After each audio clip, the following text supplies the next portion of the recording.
Love is a powerful feeling, but it is so treacherous that it can bring immense trouble, turn into hatred or pain. Where there is love, there is always a victim, and sometimes the bright feeling ends in a deadly tragedy. In any crime, evidence of guilt must first be found before holding the perpetrator accountable. In this case, the culprits were so foolish that they recorded their attack on another person on video, thereby providing the police with irrefutable evidence. Today, we will dive into the tragic story of love that turned into betrayal and violence, the story of Ashley Becanigra. And before we get started, be kind enough to support my channel. Subscribe to the channel, like the video, and stay active. It will help a lot. I will be very grateful to you for that. Let's get started. This smart, attractive high school girl sat in front of the officers laughing heartily. She couldn't believe she was being accused of robbery. When the laughter subsided, the policeman made an even more shocking accusation. He said that Janine was also responsible for a person's death. The schoolgirl widened her eyes and asked in surprise, "Who, me?" Early in the morning in August 2022, a young woman named Ashley Becanigra was going about her usual business until she was lured outside. As soon as Ashley arrived at the designated place, she was attacked by two friends, Antonetta Stevens and Janine Gonzalez. The entire fight was captured on a phone camera. This wasn't just a scuffle between rivals, it ended in a horrific tragedy. After it all happened, Janine, who was still a teenager at the time, was called in for questioning by the police. With law enforcement officers, the girl behaved as if she were chatting with friends. She giggled and gossiped throughout the interview. The schoolgirl's behavior seemed very strange, considering what she had done. Ashley Becanigra was born on November 18, 1991, in the Bronx, New York, where she lived with her mother and sister. They jokingly called themselves the Three Musketeers, or Three Superheroes. Ashley grew up a happy child, full of life and energy. From a young age, she took pride in her appearance. As she grew older, she loved makeup and hairstyles. The girl felt more confident when she looked her best. When Ashley turned 20, she started dating a guy named Julian Reyers. In fact, the young people had known each other earlier, but there had never been any romantic relationship between them. In 2012, they started communicating on social media and quickly grew close. So close that they began dating and soon got engaged. Ashley became pregnant and, 9 months later, gave birth to a boy. Her son became the center of her universe. She absolutely adored him. Ashley was described as a very attentive and caring mother, ready to do anything for her child. Around 2015, shortly after the birth of her son, Ashley and Julian decided to pack their bags and try to find a better place to live. That place was Atlanta, Georgia. The couple settled in a new home, but over the years the relationship between Ashley and Julian began to deteriorate. Both partners cheated on each other, but despite the problems, they decided to stay together and try to save the family. In 2021, when their son turned 6, the couple moved to a small, gated community, which they believed would be a safe environment for raising their child. At that moment, the young couple had no idea that this move would become another threat, appearing out of nowhere, turning their lives upside down and ending in complete tragedy. By early 2022, Ashley and Julian had settled into their new place. Everything was going as smoothly as possible for a move. But after that, when life returned to normal, their relationship began to heat up again. In reality, they had long fallen out of love with each other and stayed together only for the sake of their son. There was no more romance between them. They were simply raising their child together, and that suited both of them. At that time, Ashley was determined to build a stable future for her boy. She was an ambitious and hard-working young woman, so she soon got a job at a flooring and decor store in Atlanta. Ashley worked as a manager on the night shift, restocking shelves and organizing employees. During the day, the young woman looked after her son, while at night, the boy stayed with his father. She and Julian raised their son together but hardly saw each other. However, at her workplace, Ashley began to grow close to a man named Daniel Gonzalez, who worked under her supervision. They worked the night shift together and spent a lot of time side by side. Daniel and Ashley initially discussed difficulties in their relationships with their partners, with whom they had children, and eventually, their friendship turned into a full-fledged romance. It all started with flirtatious messages they constantly sent each other. Ashley liked the gentle, charming Daniel, and then the lovers began secretly meeting outside of work. Daniel also lived in the gated community where Ashley resided, so they were practically neighbors.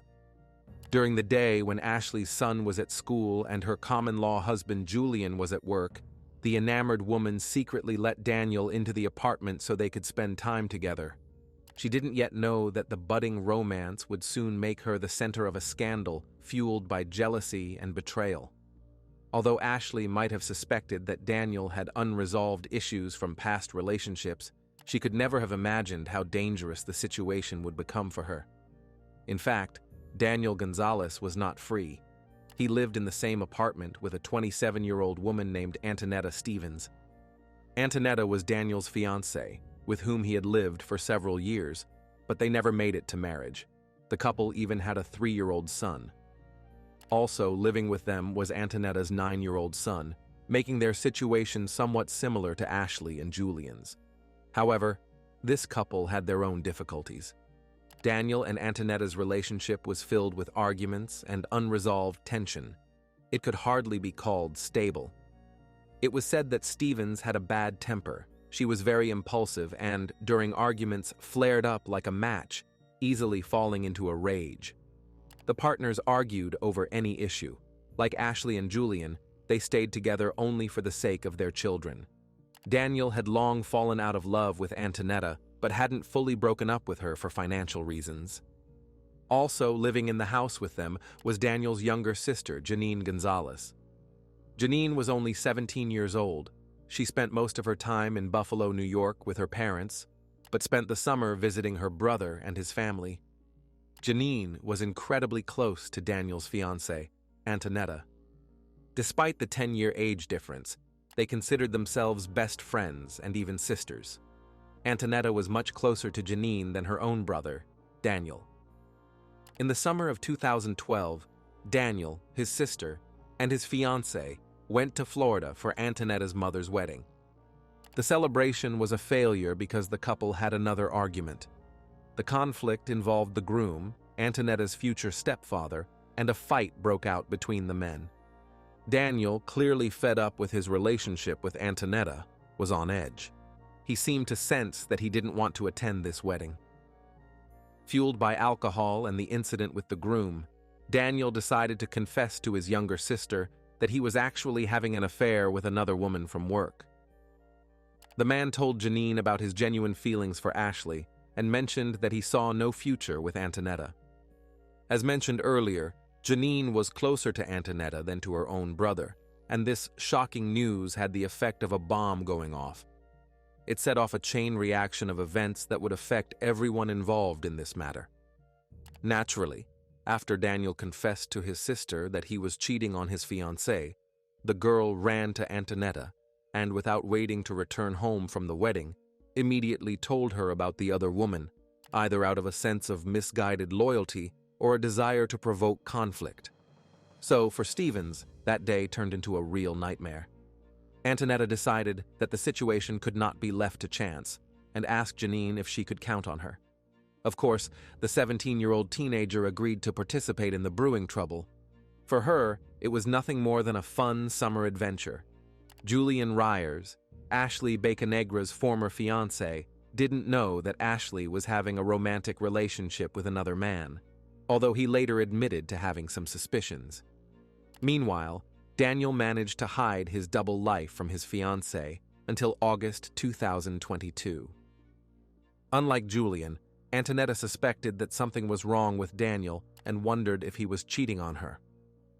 These suspicions were eventually confirmed by Janine after her brother confessed his feelings for Ashley. In August 2022, before taking any action, Antonetta and Janine decided to first find out who Daniel was having an affair with. They set up surveillance on the man, taking turns watching when, where, and with whom he was interacting. One day, Antonetta saw her fiancé leave work during a lunch break with a young woman and head to a fast food cafe. Stevens rushed to the couple and confronted Daniel, shouting that she had caught him red-handed. Antonetta was furious and ready to cause a scene, but the man tried to smooth things over, claiming that the girl with him was just a colleague. Antonetta was confused. She had just caught her fiancé with another woman, but she wasn't entirely sure if she was his mistress or indeed just a colleague. They weren't doing anything incriminating and seemed to be acting friendly. But Antonetta wasn't quick to drop her suspicions about Daniel. At that moment, she backed off, lacking evidence, turned around, and left. After the confrontation with Ashley and Daniel at the flooring and decor store, Antonetta couldn't stop thinking about the other woman. The confusion in the eyes of her fiancé's supposed colleague suggested that her suspicions were not baseless. This thought kept swirling in Stevens's head and kept her awake. Now she was more than certain that she had caught Daniel with his mistress. And when her fiancé finally returned home after the night shift, Antonetta was already on edge. As soon as Daniel entered the apartment, a heated argument broke out between them.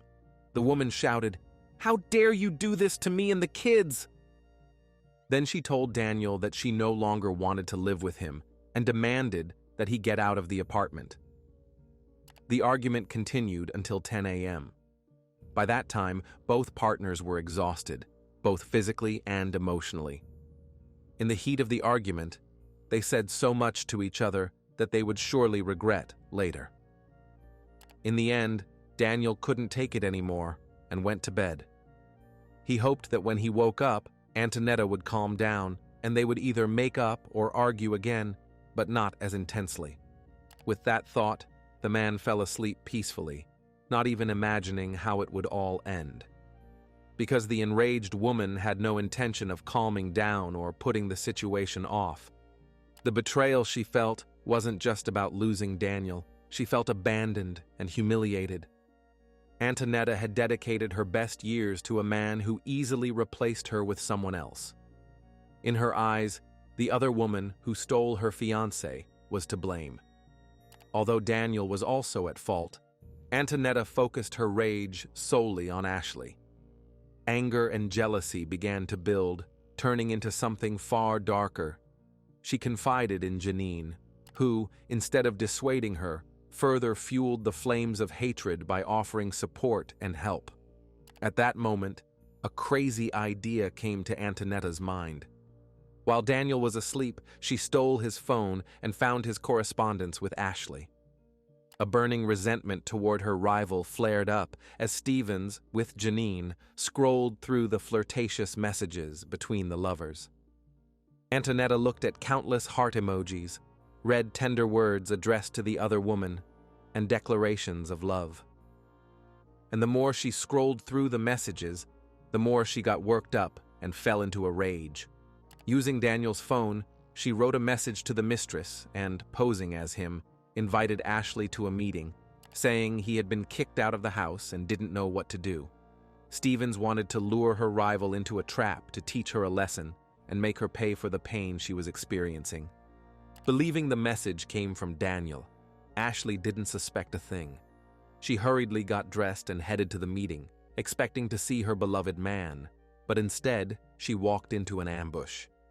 Antonetta knew that Ashley lived nearby, so she rushed outside and started looking for her rival.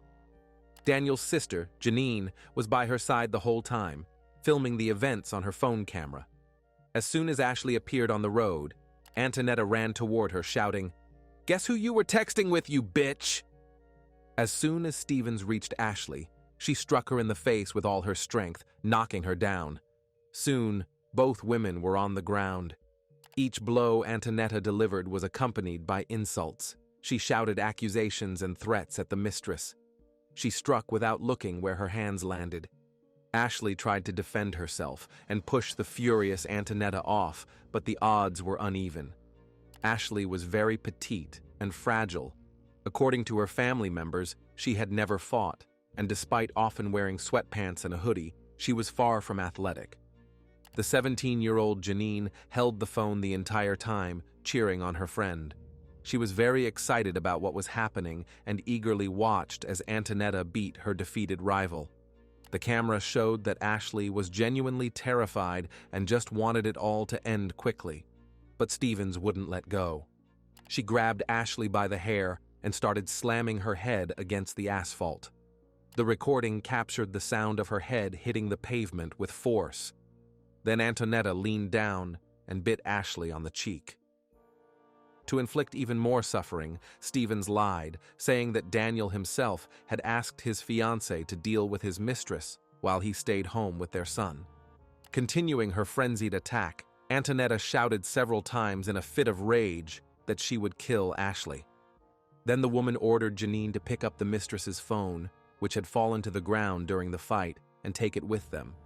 The most unimaginable thing was that this entire confrontation took place in a gated residential area, right on the road. 2 cars drove past the fighting women, and neither stopped. None of the neighbors who heard the screams came outside or intervened. It's understandable that people didn't want to get involved in others' problems and were concerned only for their own safety, but they could have at least called the police. Driven to hysteria, Ashley began to cry and beg to be let go and left alone.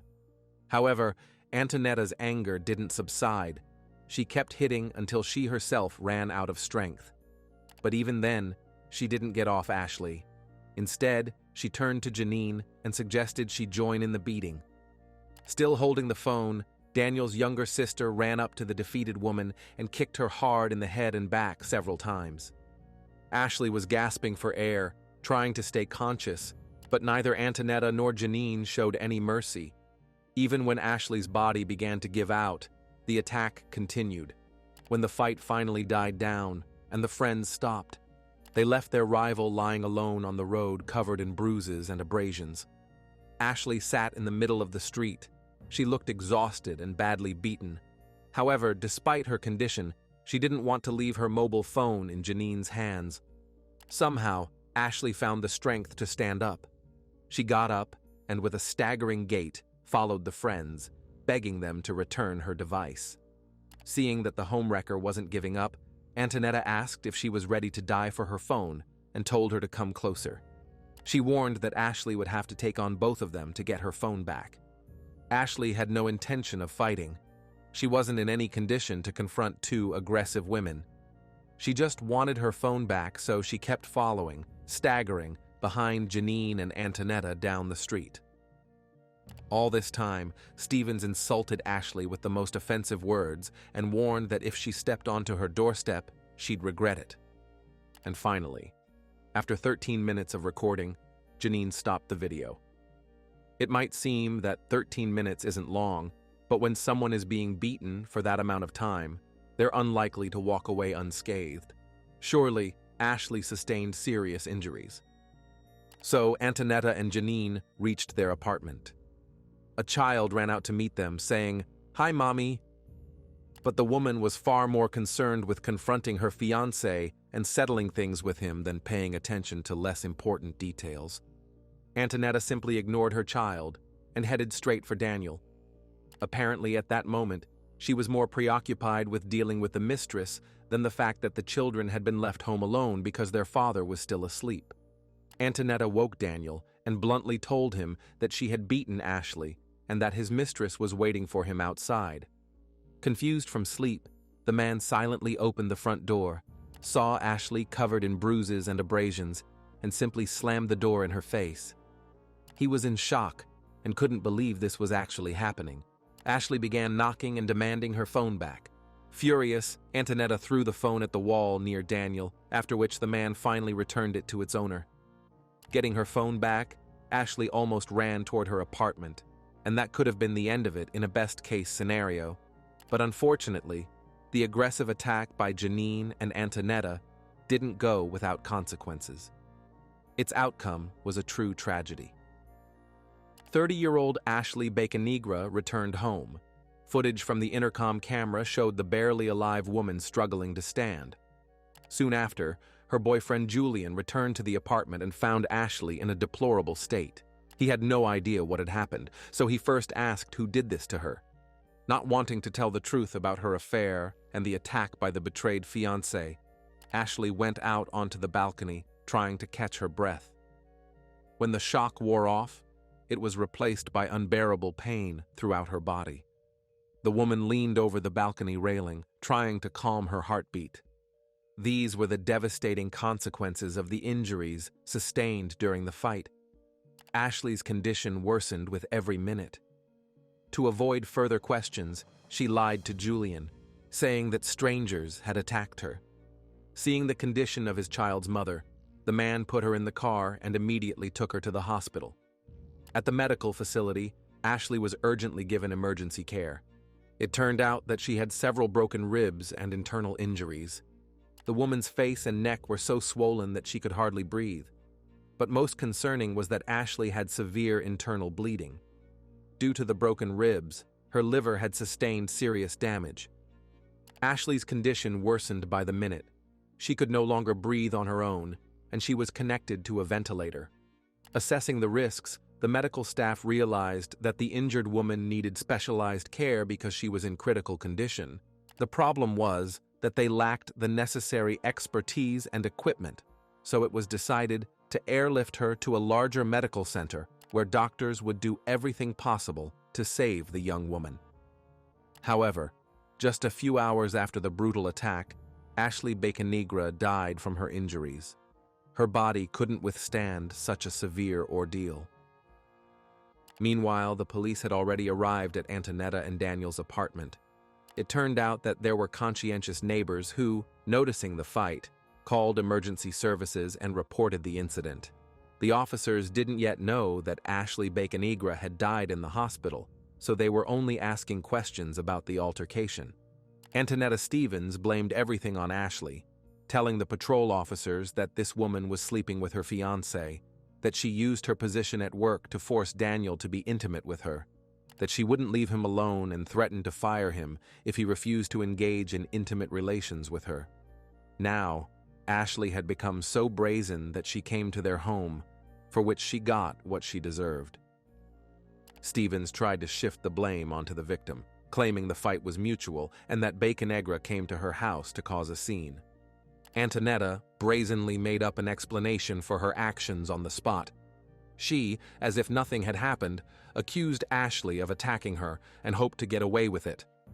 While telling her version of events, Antonetta cleverly omitted that she was the one who lured Ashley to the complex that day by pretending to be Daniel. Stevens told the police that the day before, she had seen Daniel with Ashley near the store, and her feminine intuition told her that this was the girl he was sleeping with. Antonetta claimed that after their argument, Daniel broke things off with Ashley, but she continued to text and call him, saying she was going to come to their house. The police, having heard one side's explanation, filed a report, recorded Stevens' statement, and left. They didn't yet know how tragic the outcome of this story was. But as soon as the officers received information about the fatal outcome of one of the participants in the incident, they immediately returned to Antonetta's house. It was already late. Daniel had gone to work the night shift. At home were Antonetta, her 2 children, and Janine. The police informed Stevens that Ashley Bacanegra had died in the hospital from her injuries. Instead of expressing remorse or horror at what she had done, Antonetta responded with cold indifference, saying she was very sorry it turned out that way. Her face and Janine's, who also participated in the attack, were completely blank, showing no emotions whatsoever. It seemed that Stevens was more concerned about her own situation than the fact that she had taken someone's life. She talked about her family problems, mental health issues, and the difficulties she faced. The woman complained to the officers that she had moved with her fiancé to the gated community to start a new life and didn't expect him to cheat on her with someone from work. Antonetta claimed she had bipolar depression and was going through a tough period, but what she did had no justification. Both women were immediately arrested and taken to the police station for questioning, placed in separate rooms. Antonetta's mood noticeably changed. She tried not to show that she was worried and repeated to the detectives the false story that Ashley came to her house and started a fight. Stevens clearly hoped that by blaming the mistress, who was no longer alive and unable to defend herself, she would escape responsibility for her crimes. Antonetta said she had no intention of harming anyone and sincerely regretted what happened to Ashley. Bacanegra allegedly came to the house looking for Daniel and struck Stevens first, after which a fight broke out between them. Antonetta remained reserved and mostly silent, then requested a lawyer. Then the officers questioned Janine Gonzalez. The 17-year-old sister of Daniel behaved very foolishly and defiantly. She giggled strangely and talked about the situation as if she were sharing gossip with her friends. She didn't yet suspect that her freedom was about to be in jeopardy. Janine told the officers that her brother and Antonetta's relationship had been strained lately. They argued constantly, especially after Stevens' mother's wedding in Florida, where Daniel got into a fight with the groom. Despite her age, Janine was mature enough to understand the seriousness of the situation. Although she wasn't the main instigator, her role in the attack made her just as guilty. Janine actively encouraged the violence and egged Antonetta on to hit harder instead of intervening to stop the fight. The officers conducting the interrogation maintained Janine's cheerful mood and played along with her. They understood that in a relaxed atmosphere, the girl would feel more at ease and be more forthcoming. And Janine continued her story, telling the officers about her brother's infidelity. She laughed merrily when she said that Daniel was cheating like all men. The girl genuinely found the situation amusing, even though by then she knew that Ashley had died after their brutal attack. So, Janine told the detectives how she and Antonetta followed Daniel and caught him with Ashley during a work break. The schoolgirl didn't stop giggling, flirting with the officers and making faces. Then she explained how, after stealing Daniel's phone, they sent Ashley a message, and Bacanegra, not realizing who she was actually communicating with, rushed to Antonetta's house. Janine also explained to the police that by stealing Ashley's phone, they wanted to text her boyfriend Julian and tell him about the affair to further complicate the rival's life. The girl even managed to insult the deceased's appearance, calling her sick, thin, and too small for a 30-year-old. When asked by the officers if she participated in the beating, Janine downplayed her role, claiming she barely touched Ashley's hair and was just watching from the side. When Janine finished her amusing story, the police charged her with robbery and manslaughter. For a split second, shock flashed across the girl's face. Then she started laughing again until she realized the jokes were over, and the officers were serious. After the charges were read, Janine became a bit gloomier and quieter. It seemed to finally dawn on her how serious the situation was. In a video published by one outlet 2 years after the incident, in 2024, Janine can be seen laughing as she recounts what happened. But as soon as the detective charged her with manslaughter, the smile froze on the teenager's face. Antonetta Stevens and Janine Gonzalez were charged with aggravated assault, robbery, and manslaughter. Both women were held in custody pending trial. When the detectives informed Daniel Gonzalez about what had happened and that Ashley Bacanegra had died from her injuries, the man was incredibly upset by the news. Later that evening, Daniel told the investigators that his relationship with Antonetta had been deteriorating for a long time. And when she asked him about his affair with Ashley that day, he told her that Stevens no longer attracted him physically. Daniel handed over his phone to the detectives and agreed to have his personal correspondence extracted. Thanks to this, the investigators were able to read a message Ashley sent him immediately after the attack. She wrote that she was struggling to breathe, that it felt like her heart was skipping beats, and that she was going to the emergency room. Her message said she was fine until Janine kicked her in the back, in the heart and chest area. It was clear that, although Ashley continued on her way after the attack, she didn't realize the severity of her injuries. Then the officers had to tell Julian Ryers, Ashley's boyfriend, about her relationship with Daniel and the brutal attack by her rival. The man hadn't yet recovered from the grief of losing a loved one when he was forced to learn about his fiancée's affair from the detectives. He was completely devastated and crushed by grief. And then Julian had to go and tell his 7-year-old son that his mother had died and would never come home again. That was even harder. When the case went to trial, the evidence was irrefutable.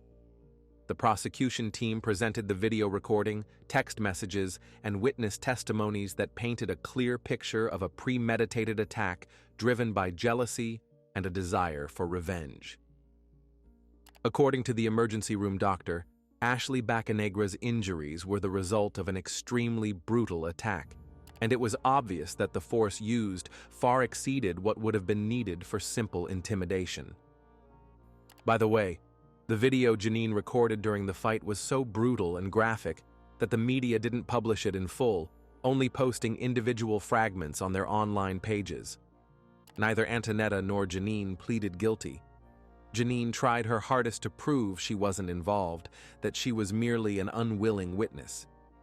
However, it was the schoolgirl who recorded the crime on her phone camera, and the footage showed her kicking Ashley in the head and ribs 3 times. Given that Baccanegra died from internal bleeding and a ruptured liver, there was a high likelihood that this could have been directly caused by Janine's kicks. It didn't take the jury long to reach a verdict, and Antonetta and Janine were found guilty and sentenced to 20 years in prison for manslaughter and robbery. Antonetta claimed she didn't intend to harm her rival, that the situation simply got out of control. The video clearly captured her repeatedly threatening to kill Ashley. Moreover, the brutality of the attack itself indicated that Stevens deliberately kicked, hit, and pulled the hair of her fiancé's mistress, intending to cause her as much pain as possible. After Ashley's death, her family tried to learn to live again, and her son was still too young to fully grasp the depth of the tragedy.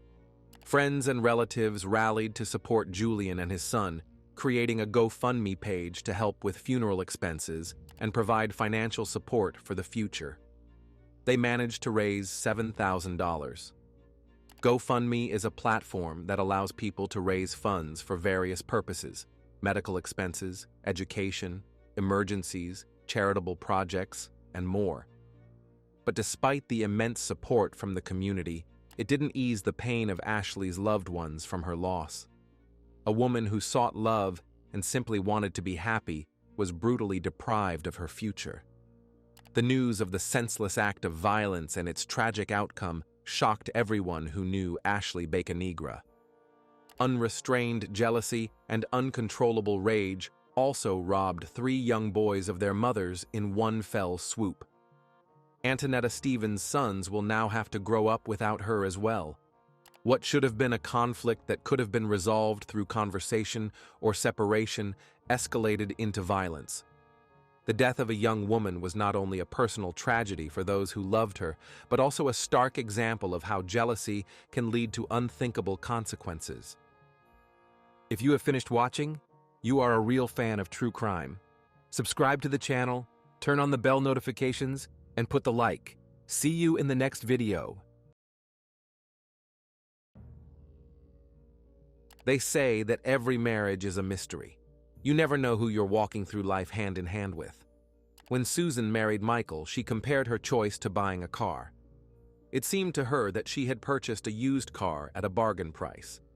She found the man of her dreams with a bit of baggage from the past, but over the years, that man turned into a real monster. And before we get started, be kind enough to support my channel. Subscribe to the channel, like the video, and stay active. It will help a lot.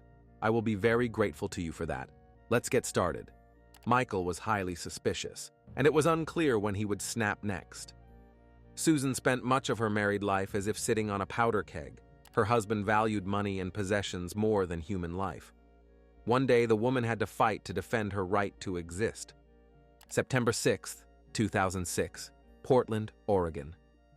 Susan Kuhnhausen finished an exhausting shift in the emergency room. After 20 years of work, Susan was an experienced nurse. Now she had to learn to live independently, to come to terms with the fact that her husband was no longer by her side, because their 17-year marriage had fallen apart. However, Michael Kuhnhausen had entirely different plans. He hired a hitman to get rid of his former wife. If she died, he wouldn't have to share anything with anyone, and he wouldn't fail in his second marriage. After Susan's untimely death, the man planned to wear mourning for the rest of his days. A brutal murder is, of course, a strange way to part ways. When a couple at the altar says, "Till death do us part," the last thing newlyweds think about is how to get rid of their other half. That's how it all began for Susan and Michael Kuhnhausen. The first years of their married life were happy, but Susan didn't know that her husband was a mentally unstable person who refused treatment. Every evening, the woman fell asleep next to a ticking time bomb. How did it happen that their family life ended with a corpse in the Kuhnhausen home? To understand why the man suddenly turned into a monster, let's go back to 1988. Susan worked as a nurse in the emergency room. Her life was dedicated to giving hope to people in critical condition. ER nurses needed to make critical decisions in the shortest time possible and be confident they were doing the right thing. Susan was an experienced nurse and knew how to find a special approach to different patients, those who were seriously ill, those in need, and those who demanded constant attention simply out of habit. She had a kind heart, and it was enough for everyone. People valued employees like Susan and reciprocated her kindness.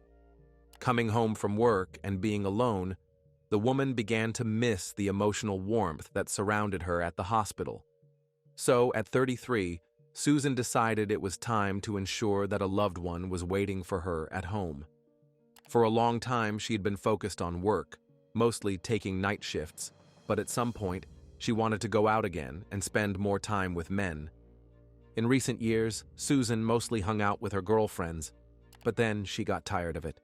Like most people, she wanted a loving partner, but where do you find one if you're at work around the clock? Susan took a desperate step. In 1988, she placed a personal ad in the local newspaper. She cast her net and waited for a catch, but it's hard to predict who you'll reel in, a dream man or a dangerous predator. A single white woman, 33 years old, not fat but not thin, seeks companionship. If you're interested in a vibrant, cheerful partner who wants to explore the Northwest, respond to my ad. Susan was very nervous when writing about herself. She had never done anything like this before. The best candidate for Susan's hand and heart turned out to be Michael Kuhnhausen. He wasn't a Hollywood heartthrob, but he was kind and attentive. He looked a bit rough on the outside, but deep down, he was incredibly charming and friendly. When people meet for the first time, they always try to seem better than they are. But that didn't worry Susan. She could make anyone happy, turning bruises and scrapes into smiles. Michael was divorced and had 2 children from his previous marriage. The woman jokingly called her chosen one a used car. They married in December 1988, just a few months after meeting. Susan was open to new relationships and believed she had found an honest, decent, and respectable man. At first, everything was simply wonderful. In spring and summer, they hunted for butterflies together. In fall, they watched birds, traveled along the Oregon coast, and had a great time. After a few years of marriage, most couples get used to each other, but Susan noticed that the man she married was changing before her eyes. She felt he had become withdrawn, likely hurt before, and afraid of becoming vulnerable and experiencing pain again. With each passing day, the man grew more irritable. Something was clearly bothering him. Michael began avoiding friends and distancing himself from his wife. At that moment, Susan decided to do what she did best: heal his wounded soul. She urged her husband to seek therapy, but Michael didn't want to discuss his problems with anyone. For him, the best therapy was working on his sports collection. Michael had thousands of baseball cards, signed photos, and jerseys hidden in the basement. The man invested money in new items for his collection and knew that if he sold it one day, he could fetch a tidy sum of several dozen dollars. The collection of sports memorabilia replaced communication for Michael. He spent more and more time alone, sitting in the basement, surrounded by his things. But the value of this collection was questionable. In reality, money played a huge role for Michael. He constantly felt that someone might take his collection, his home, everything he cherished. Although Susan paid most of the bills and Michael always worked too, he didn't feel financially secure in their relationship. The man meticulously checked bills and monitored small expenses. Soon, Michael took a new job as the head of maintenance for a chain of adult entertainment stores. There, he had to deal with people who weren't exactly reputable. Then he moved to another company, something like a manager. Michael handled hiring, firing, and training company employees. They paid him well, provided benefits, and he performed his duties competently. Perhaps, at first, Michael was indeed a caring and loving husband, but interacting with people from a different circle gradually left its mark. The first decade of their marriage was cloudless, but over time, the skies darkened. Michael became increasingly withdrawn, and his outbursts of anger grew more violent. He got upset over the smallest things. If his wife and a friend planned to go to the movies, he grumbled about her spending money on tickets. If she bought higher quality groceries, he got angry about their cost and voiced his complaints. About 7 years into the marriage, Susan realized her husband couldn't control his periodic outbursts of anger. She tried to help, enduring years of awful arguments, learning to stay silent to avoid provoking her spouse. The woman understood the reason for his behavior. Michael had fought in Vietnam, and it left its mark on his current worldview, but he never talked about the war. You can't help someone who isn't interested in helping themselves. Kuhnhausen was no longer the happy, caring man he had been at the start of their marriage. It was unclear where all this aggression came from. There's a type of person who's ready to blame the whole world for their failures, justifying their bad behavior and taking it out on those closest to them. Michael was one of them. He hid most of his earnings from his wife and stashed them in a secret place. Time took its toll on their relationship, and in early 2006, after 17 years of marriage, the couple reached a point of no return. Susan felt she was the only one fighting for their family's happiness, while her husband made no effort. One day, the woman couldn't take it anymore and asked her husband to leave. Michael moved out of their home, feeling he had been treated unfairly. He always blamed someone else for his problems. Michael thought his wife wanted to take advantage of his money, leaving him with nothing, just like his first wife had done. In reality, exhausted by constant arguments and scandals, Susan wanted at last to live in peace and for herself. But Michael didn't like that. All his pent-up rage, disappointment, and sense of persecution were now directed at one target: Susan, the woman who, in his mind, wanted to take everything from him. That's when Michael's hoarded money came in handy, which he could use as a weapon of retribution. 10 months had passed since Susan kicked Michael out. She hoped it would be a wake-up call for him, that he would rethink his attitude toward her and draw the right conclusions. She hadn't chosen a monster as her husband. Susan married a good guy with minor issues he refused to address. In the end, those issues grew more and more serious. The company Michael kept lately only worsened his downfall. One of Kuhnhausen's colleagues was a man named Edward Haffey, a Vietnam War veteran with a rich criminal past. When he got out of prison, he quickly became addicted to illegal drugs and was now desperately in need of money. Haffey stayed with friends to get access to prohibited substances, and when he racked up debts, he simply disappeared. His last 10-year sentence was for assaulting a former girlfriend. Haffey's defining trait was unabashed cruelty and aggression. Few wanted to deal with such a thug, but Ed and Michael were united by a shared belief that the whole world was against them. That's how they became friends.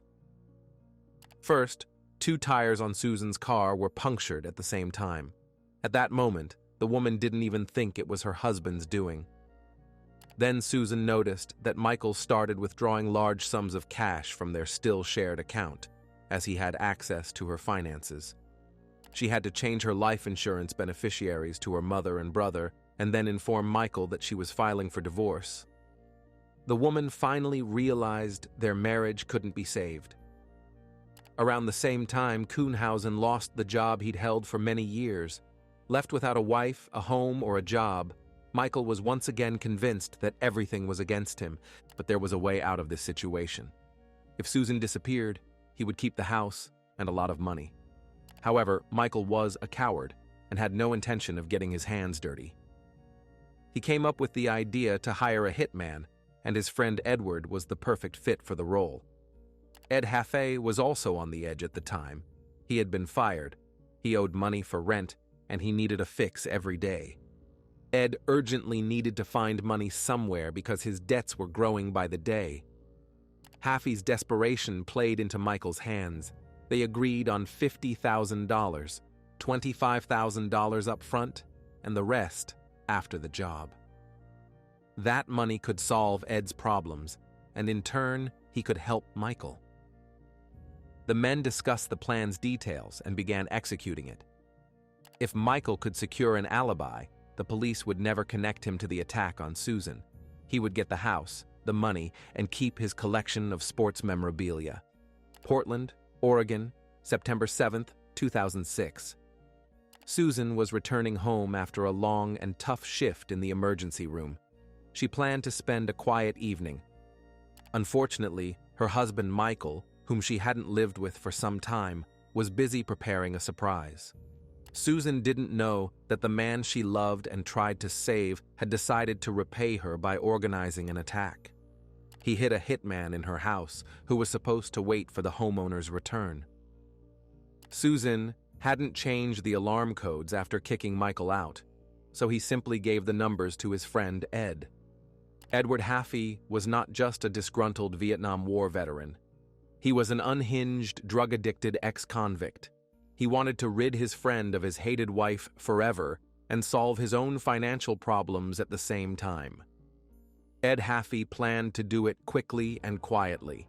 He intended to bash the woman's head in with a hammer and a crowbar. No gunshots, no screams from the victim. To the police, it would look like a botched burglary. By the time Susan left work, Michael Kuhnhausen had already checked into a suburban motel on the coast.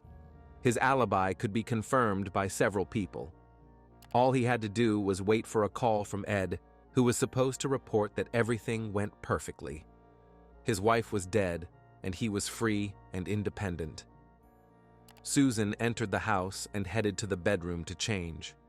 Suddenly, a man who had been hiding behind the door attacked her, striking her head and face with a hammer. The woman tried to ask the stranger what he wanted, but seeing blatant malice in the intruder's eyes, she fully understood his purpose. He had come for her. Susan Kuhnhausen, left alone with a maniac, desperately fought for her life. The hitman's confidence that a hammer would allow him to quickly and silently deal with the victim proved wrong.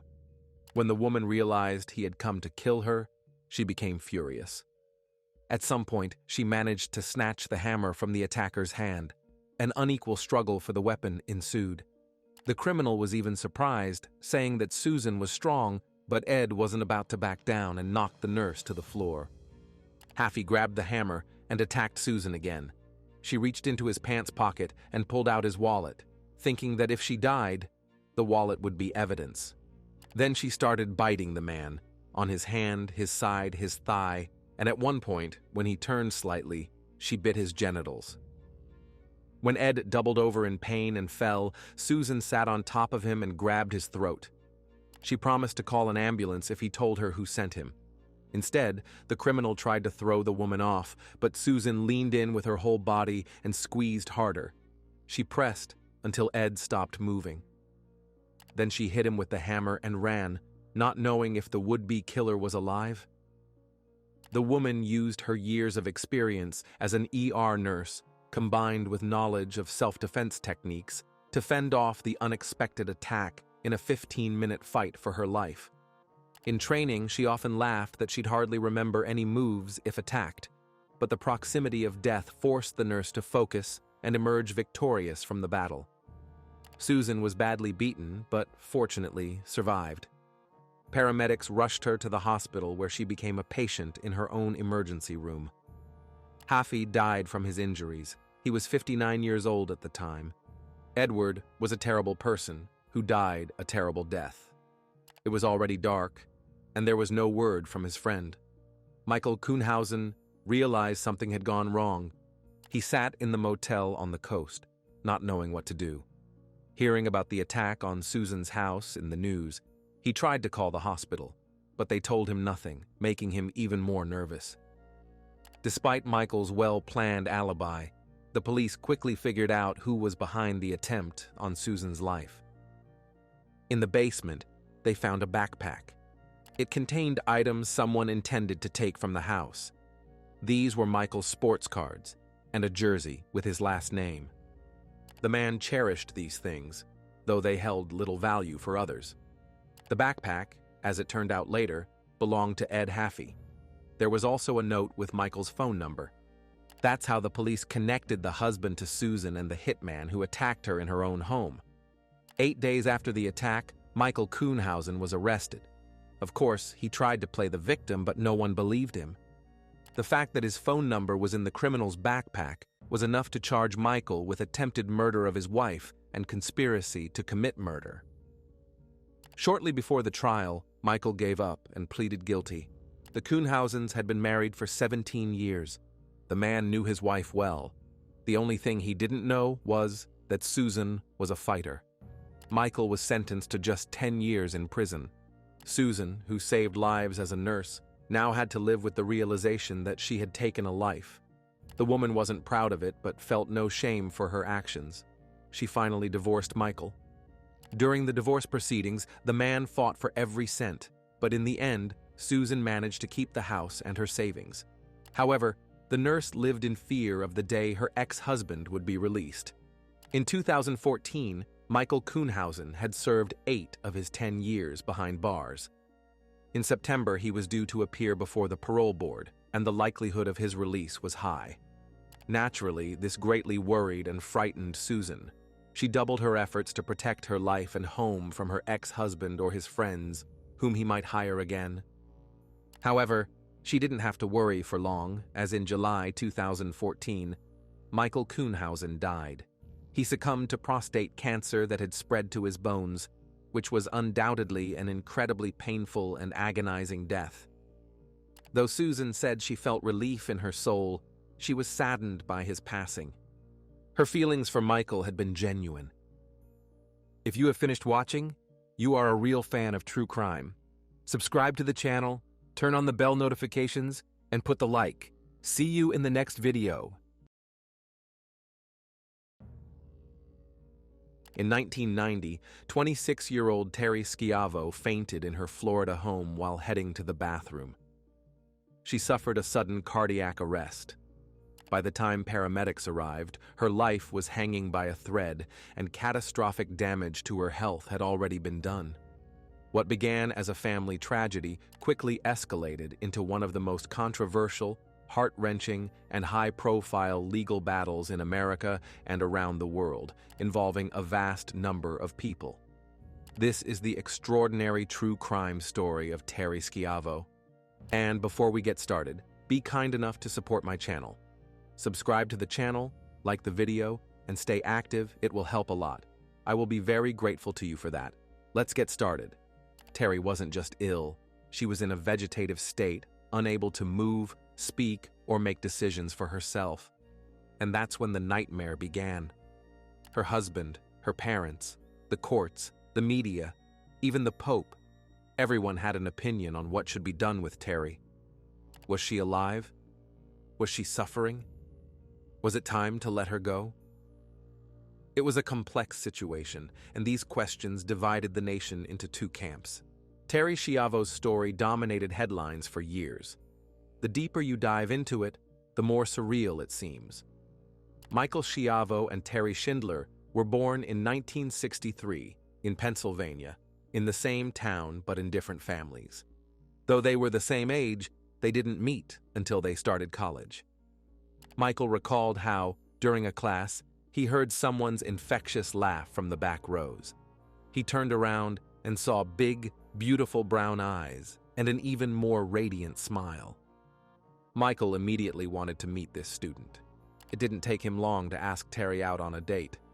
She agreed, of course, but insisted that he first meet her parents. Surprisingly, The young man didn't object and visited her home. Terri's family warmly welcomed their daughter's potential new boyfriend. Her mother, named Mary, was very friendly, sociable, and approachable.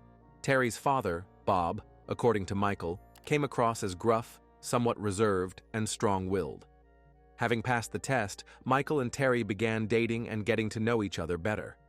The young couple spent all their free time together, sharing stories about their childhood, school, families, and plans for the future. Terri confided in Michael about the struggles she faced in high school. She revealed that she had weighed around 250 pounds. She was insecure, and her classmates bullied her because of her weight, which is why she had never had a boyfriend. By the time they started dating, Terri had lost about 100 pounds. When Michael asked how she managed to lose so much weight, she explained that she had grown tired of hearing negativity directed at her. Back then, she had no place where she felt safe. In school, her classmates constantly found reasons to tease and mock her. When she came home from school, she overheard her father and brother talking about her weight, urging her to do something about it in a rather harsh manner. The male members of her family even placed bets on her weight and offered her money if she lost a certain amount. Terri always loved her father, but communicating with him was difficult. Bob was described as a classic character from old movies, the kind of family patriarch who came home from work, plopped into an armchair in front of the TV, and shouted for his wife to bring him a beer. Terri's father owned a business, then sold his company and was able to retire early, believing he had fully fulfilled his duties as a father and husband. That was Bob Schindler. Terri's mother, Mary Schindler, was always by her husband's side, serving and catering to him. After their second date, Terri told all her friends that she was going to marry Michael. He had no objections to marrying her, so just 5 months into their relationship, he proposed to Terri. The wedding date was set for November 10th, 1984. The celebration promised to be lavish, with about 200 guests invited. Michael shared that his family wasn't very religious growing up. They were considered Lutherans, but didn't strictly follow traditions. Terri, on the other hand, was raised in a Catholic family, and her parents wanted her and Michael to be married in a Catholic church. Although the Schindler family wasn't deeply religious either, they only attended Mass on Easter and Christmas.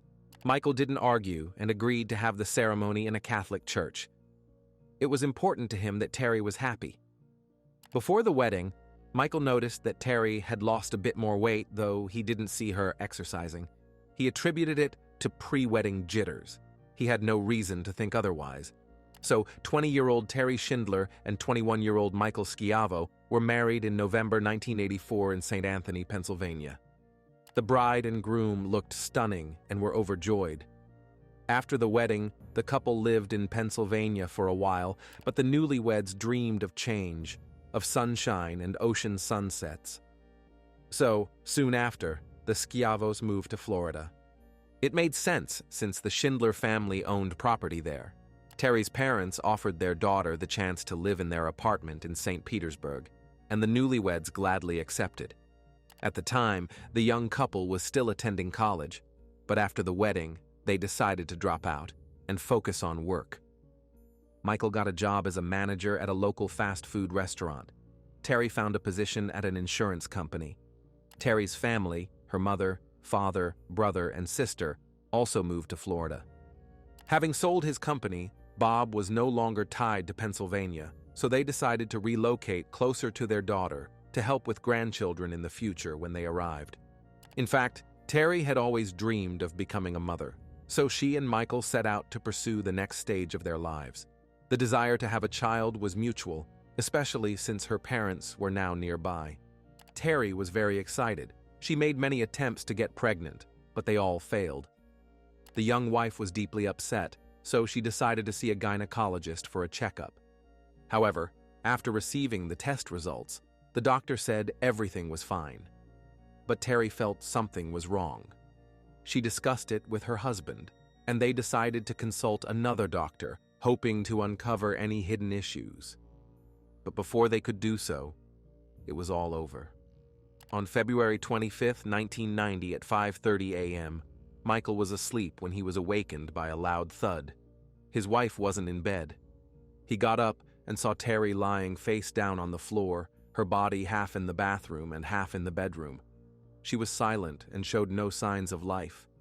It appeared she had suffered a stroke. Michael immediately called emergency services, and the paramedics rushed Terri to the hospital. Police officers inspected the apartment and noted in their report that no crime had been committed. There were no signs of a struggle or break-in. The officers asked Michael what had happened, and he explained that his wife had been experiencing women's health issues.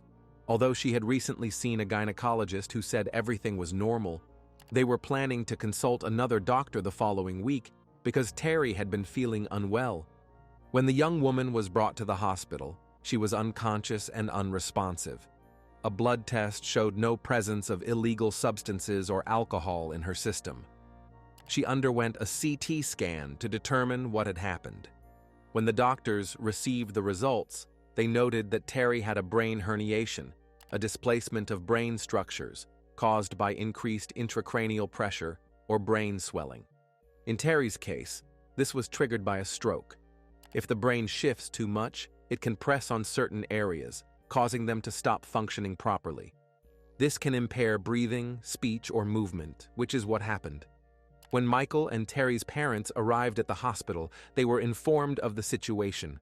Her husband, mother, and father were in a daze as they realized their smiling, vibrant Terri was on the brink. When a nurse approached them and asked if they needed a priest, they still hadn't fully grasped what had happened. Terri was only 26, the same age as Michael. A couple of days later, Michael met with a doctor who explained that Terri had suffered a cardiac arrest caused by a potassium imbalance, leading to brain damage due to oxygen deprivation. The doctor mentioned that they believed the woman had a severe eating disorder. An examination revealed overdeveloped neck muscles, which the doctors thought could be due to constant vomiting. This caused Terri's body to lose many essential nutrients, such as potassium. This could also have been caused by abusing diuretic pills or using large amounts of laxatives. The doctors believed that Terri's potassium imbalance likely weakened her blood vessels, affected her heart rhythm, and may have triggered the stroke. Her brain didn't receive enough oxygen, causing irreversible damage and leading to brain cell death. In reality, Terri was alive, but as a result, was in a persistent vegetative state, or PVS. She could breathe on her own but couldn't eat, drink, move, or speak. To keep her body functioning, she required a special feeding tube. Michael stayed by Terri's side, visiting the hospital every day, hoping that a miracle would happen sooner or later. His wife would recover, and they would forget this incident like a bad dream. For the time being, he was appointed Terri's legal guardian, and the Schindler family had no objections. They fully supported Michael's decision, as he was their daughter's lawful husband. In the first few months after the incident, Michael worked tirelessly to ensure Terri received the best care. He knew his wife had always been very particular about her appearance. So, while she was in the hospital, he learned to do her hair and makeup to make Terri feel comfortable in her situation. Unfortunately, in her condition, she was unable to feel anything. 8 months after Terri fell into a coma, Michael learned about an experimental treatment being conducted at the University of California, San Francisco. The treatment seemed promising, and he applied for it. After approval, he traveled with Terri to California, where she was to undergo surgery to implant a device in her brain to stimulate it with electrical impulses. The goal was to restore Terri's consciousness and responses. Michael invited his mother-in-law to join them in San Francisco to support her daughter, but Mary declined, saying she had a lot to do in Florida and a family to take care of. So Michael and Terri went to the surgery alone. After the implant was installed and months of hope and waiting for positive results, nothing happened, and it was devastating. Michael had to care for Terri alone. He couldn't work because his wife required constant care. They spent a fortune flying to California and living there for about a year, but it was all in vain. Michael decided to return to Florida to be closer to family and seek other treatment options. For a short time, Terri stayed in a rehabilitation center under round-the-clock supervision, while her husband searched for the best methods to aid her recovery. Of course, full recovery was not the goal. Michael's aim was to get Terri to respond to the world around her in some way. He then transferred her to another facility, offering top-notch neurological evaluations, where Terri underwent regular intensive therapy. 2 years passed. Time marched on relentlessly, money was running out, and Terri showed no progress. In 1992, Michael sued Terri's gynecologist for medical malpractice. This was the first doctor Terri had seen after her failed attempts to conceive, who had claimed her health was perfectly fine. Michael insisted that the doctor should have noticed symptoms indicating irreversible changes in her body, or at least asked more questions about her health, as this could have prevented what happened to her. Ultimately, Michael won the lawsuit and received about $1 million. He deposited $750,000 of this sum into an account designated for Terri's treatment and used the rest to cover existing debts. Michael didn't spend a cent on personal entertainment or anything else, but when money enters the equation, things often take a turn for the worse. People who were once close are ready to tear each other apart for a piece of the financial pie. So, when Michael won the lawsuit and received the compensation, the Schindler family believed they deserved a share of the money, since Terri was their daughter.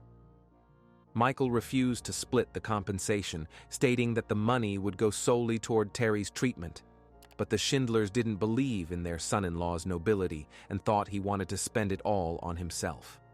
Tension began to mount. From the moment money became involved, a real drama unfolded. Terri's family repeatedly tried to legally strip Michael of guardianship. They had no substantial grounds for this, so they tried every possible angle.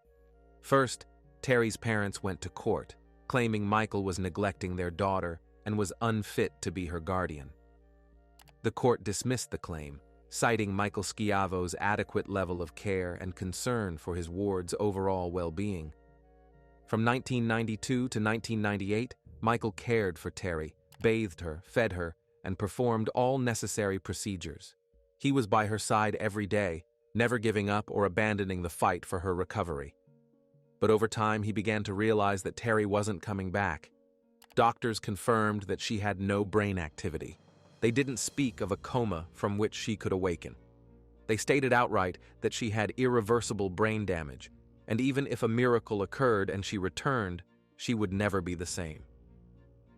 In 1998, after years of therapy and treatment with no improvement, Michael made the difficult decision to disconnect his wife from the enteral feeding system. When the Schindler family learned of this, they were adamantly opposed.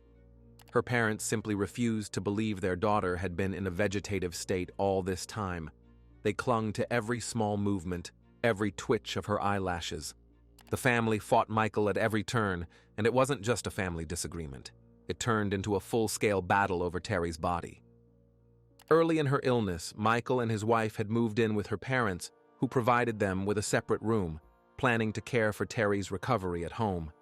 But all the responsibilities for his wife fell on Michael alone. The family never showed any interest in the daily tasks of caring for the sick woman, which deeply upset him. Michael realized he could only rely on himself, so he formalized guardianship and took on his wife's health care, while also seeking treatment options. At that time, no one stood in his way. But now, her parents declared they wanted to take their daughter and care for her themselves. Michael refused, believing that, in reality, her parents weren't genuinely interested in Terri and wouldn't care for her properly. When the guardianship issue became particularly contentious, the judge demanded that the parents present an official care plan and prove they had the resources and ability to meet the round-the-clock needs of their severely ill daughter. Of course, they didn't do this, confirming Michael's belief, and the court left Terri Schiavo's husband as her guardian. By that time, Michael had almost no funds left to support Terri due to the constant legal battles with her parents. The family repeatedly sued him, insisting he wasn't fulfilling his duties as a guardian. Each time, Michael had to report to the court about his actions. Lawyers even reviewed his financial records to ensure he wasn't involved in any fraudulent schemes with the money. The authorities found no suspicious activity, But the Schindler family didn't give up. Michael held on until the end. He worked as a nurse's aide at St. Petersburg College while still caring for Terri. She was in a clinic where nurses monitored her around the clock. On the days Michael wasn't working, he spent by his wife's side. Around this time, Michael met another woman named Jody. For the first time in a long while, he found someone he could talk to about his problems, vent about his exhaustion, and feel supported.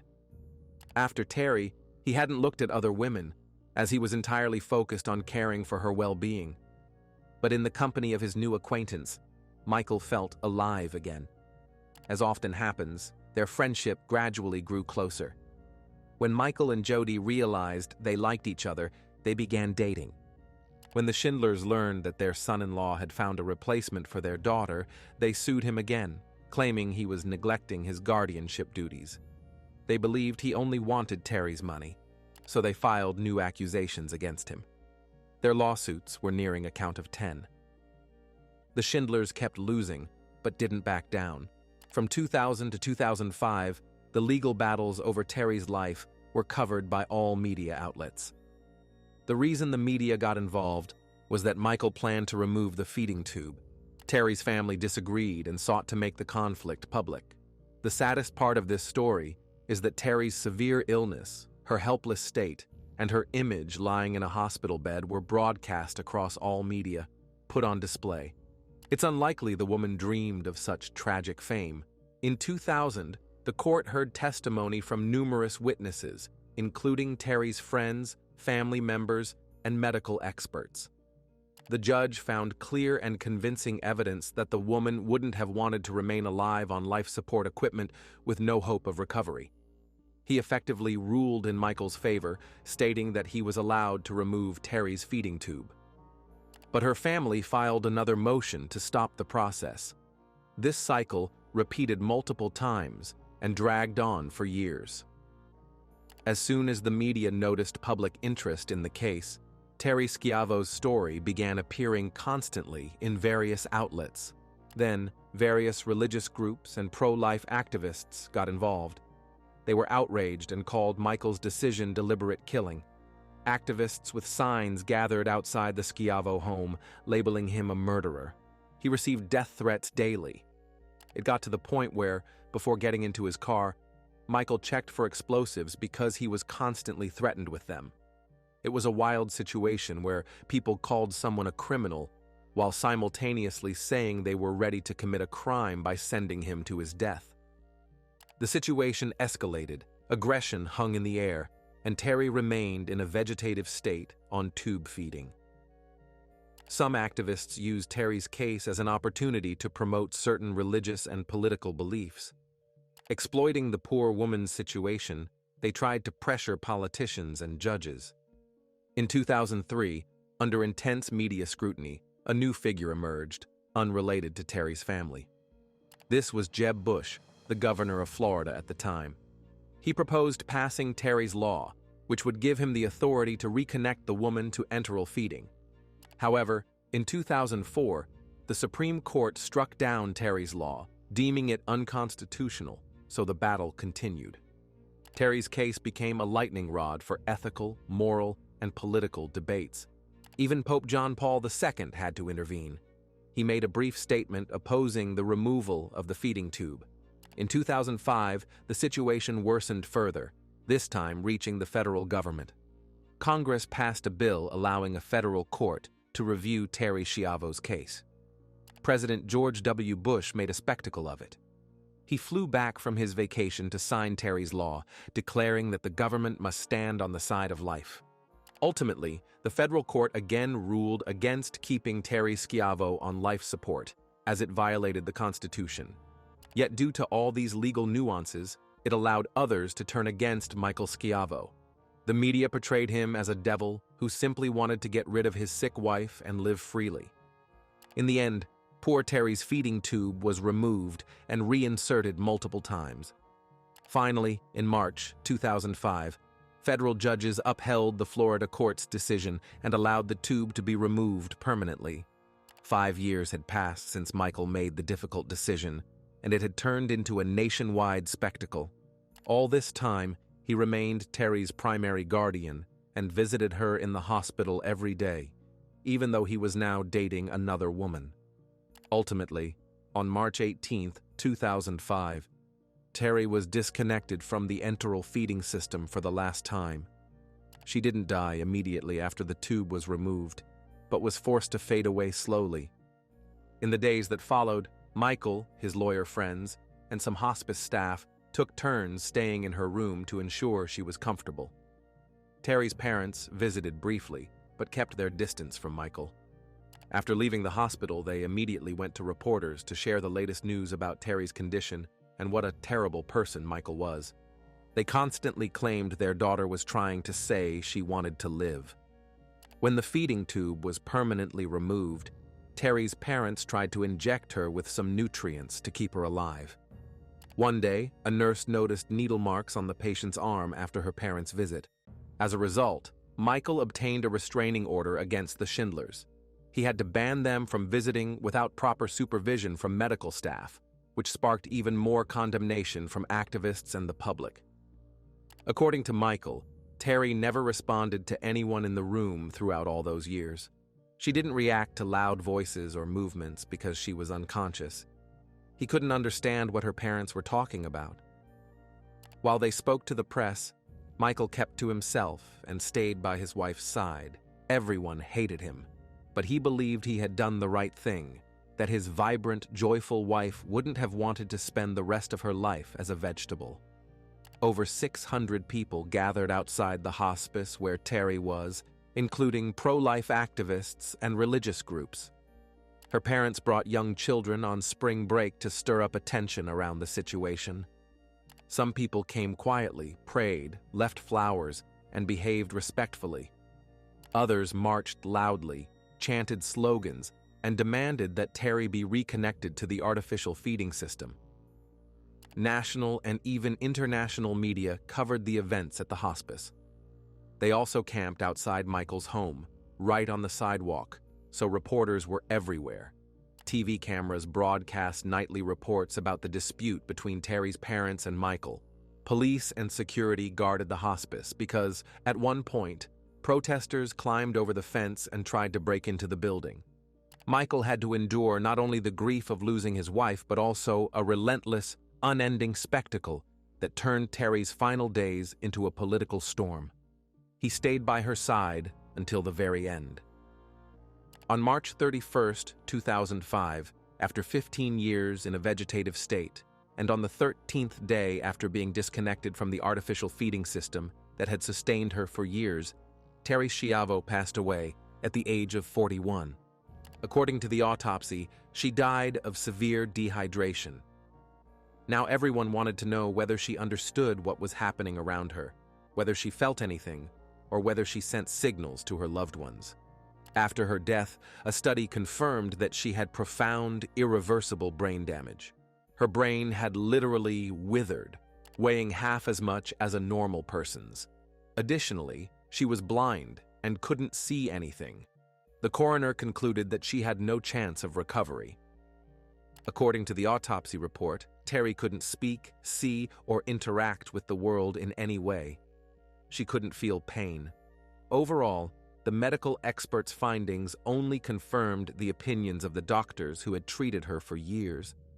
It was previously thought that Terri had been in a coma for 15 years due to a stroke. But it turned out that the cause was a rare brain condition that had affected nearly all major brain centers.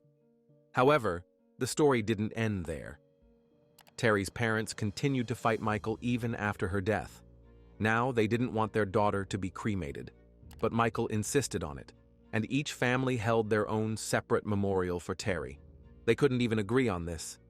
Michael held a private funeral, gathering only close friends. They placed Terri's ashes in a grave at the family plot in Pennsylvania. Meanwhile, the Schindler family in Florida organized a different funeral for their daughter, large, loud, with media and activists involved. Later, Michael remarried the woman who had been by his side all those years. They eventually started a family and led a very private life. In rare interviews, he spoke out in support of maintaining medical privacy. Ultimately, it was a decision he had to make on his own, as he had been Terri's primary guardian all those years. Michael couldn't understand why the entire world had been drawn into their family matter. He always reiterated that Terri wouldn't have wanted to spend the rest of her days on artificial feeding, unaware of whether she was alive or dead. The Schindler family, including her mother, father, brother, and sister, founded the Terri Schiavo Life and Hope Network. Their website states that they advocate for human dignity, helping people with disabilities, and offer protection against euthanasia as a form of treatment. The organization has a 24-hour hotline to assist families caring for at-risk patients. Her parents believe Terri was sent to them as a message to protect human life under any circumstances. From a legal standpoint, it was established that Terri's guardian and husband, Michael Schiavo, had the legal right to follow his wife's wishes regarding her death. From a human and societal perspective, debates on this issue continue to this day. After this story hit the media, many people rushed to write wills and draft lists of final wishes regarding their future burials. Terri's case indeed served as a stark example of what can happen when there are no end-of-life plans. This doesn't mean you need to write a will at 20, but you never know how many years you're destined to live. Terri Schiavo left no written directives expressing her wishes on this matter. This became the main stumbling block and the reason for endless legal battles between her relatives. While Terri's life ended in 2005, her case continues to be discussed in debates about government intervention, medical ethics, and how best to honor patients' wishes when they can no longer speak for themselves. The books by Michael and the Schindler family about Terri's situation are very different and present the relationships from two perspectives. Michael provided all the documents, doctor's reports, autopsy results, and legal excerpts to support his choice. He said he did everything in his power. The Schindler's book contained no documentary evidence that they fought for her life, helped with her care, or looked after her well-being. It mostly expressed their opinions about their daughter and sister's situation, once again portraying Michael Schiavo as a monster who took a life. All nums 0. All these years, the man was not involved in any suspicious financial schemes or extramarital affairs. The only controversial issue was his friendship and subsequent relationship with Jody. But Michael was a living person. He didn't abandon caring for his wife when another woman appeared on the horizon. He didn't abandon Terri, but stayed by her side until the very end. The responsibility for his wife fell on Michael when he was just 26 years old, and he didn't shy away or give up, but sincerely wanted to save her for several years. Michael sought various treatment methods until he realized she wouldn't return. It was a very difficult decision to help the woman he loved pass away. It's worth noting that Terri's treatment wasn't funded by the state. Caring for her required constant financial investment.